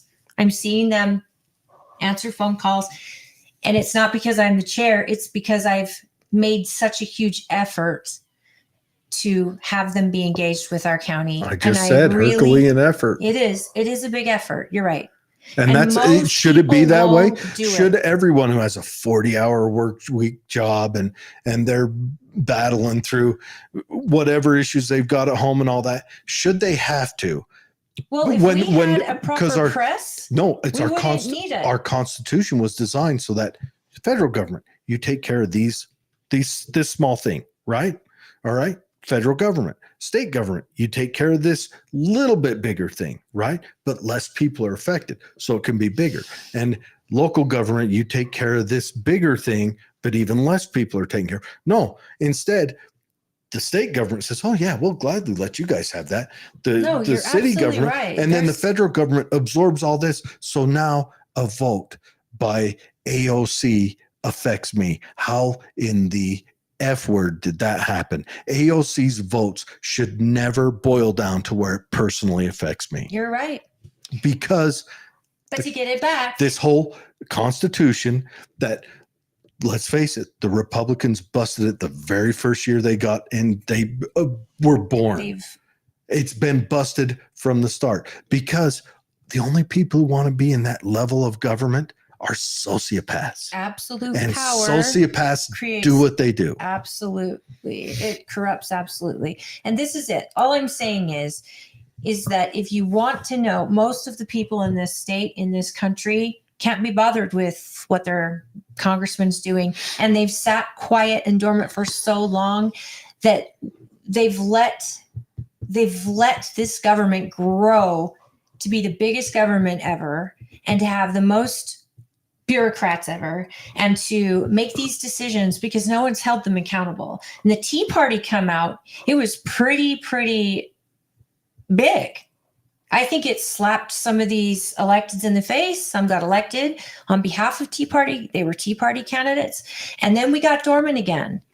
Now, after 2020, you cannot afford to be dormant. You have to know what's going on. And that's why you and I are even doing this show, to educate people. And if we don't get it from the horse's mouth, then we're trying to be doing what the media I is do not. it for the tragedy and the comedy of it all. But sitting here with a candidate who actually has a vote, like Celeste, for example, who will be on the show, we can ask her these questions. We don't have to be jerks. We actually have a lot that she's done that I'm very proud of, that our county is just very proud of. We can ask her hard questions. Our media is not doing their job. And that's another way that American people are so uneducated when it comes to how the vote's going. What does it mean? They're being fed propaganda by both sides. Both sides are lying to you. Unless you're actually watching their meetings and their votes on C-SPAN, and then you're calling your congressman to go, hey, how are you voting on this bill? Or how did you vote on this bill and why? Unless we're doing that, people will do whatever the hell they want. And that's absolute power. Absolutely. It corrupts absolutely. Right? I think we can't be asleep anymore. We need to say that in past tense. Yeah. It's true. For some reason, Mallory Celeste thinks just got that in, and I like to give her a chance, and I certainly appreciate her. I appreciate Celeste's availability, and I mean, she's available. Everything I've asked her, and she's explained it, and she answers calls, and she's my representative. I hope that you know who your representatives are, and I hope you at least make an effort to get in touch with their office and let them show you who they are. And if they're not great, find someone better or do it yourself and run. But the problem with that is I shouldn't have to micromanage my representative government. Because 40 hours a week, got all this stuff going on. I can't think of anything. I better chalk that's aside 15 hours a week so I can just reach out because it's your life and deal with all that. Yeah. The government has an effect on every single person. There's a reason why I like the Libertarian Party. Because the Libertarian parties, their thing is, we're going to stay out of your life as much as we can. Right, but they can't even organize properly. I know. They couldn't find their bubbles. You're not going to get any things. But the only person who hates libertarians more than you is other libertarians. Don't worry about it. I don't hate libertarians. I would be one if we had a party. That's where I would have been. I know. But I have to say, I don't understand, O'Malley, how you can say Celeste is a rhino. I absolutely All right, we're not getting into this argument. We're already drug out. She's only done like 4 votes. Right, you guys, thank you so much for joining us. Thank you so much. Everyone have a wonderful week. Hey, enjoy your weekend. Wonderful night. And happy Super Bowl. Be safe. Who Fred, you got for the Super Bowl? The refs. Fred, let you and me do breakfast sometime. The refs always win. And Mallory, maybe you and I should do breakfast sometime. But of course, you live on the other side of a mountain. You guys, everyone. I want to do brunch. Yeah. Oh yeah, brunch. I'm sorry. We'll do brunch, but no, if we're gonna do brunch, we'll have. I mean, we could go have brunch at Jim's. Jim's has good coffee, and coffee's good at brunch. I also like Virgil's. I also like Bonneville. Oh yeah, Bonneville's pretty good. They have a lot of options for brunch.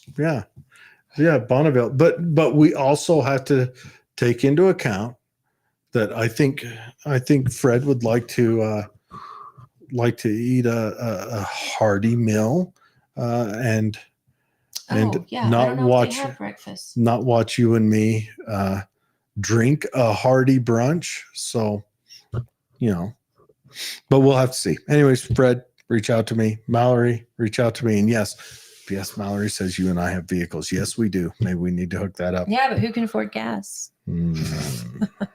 Tote goats. Anyways, I'm actually on fumes right now as we speak. Really? Yeah. In the Nissan?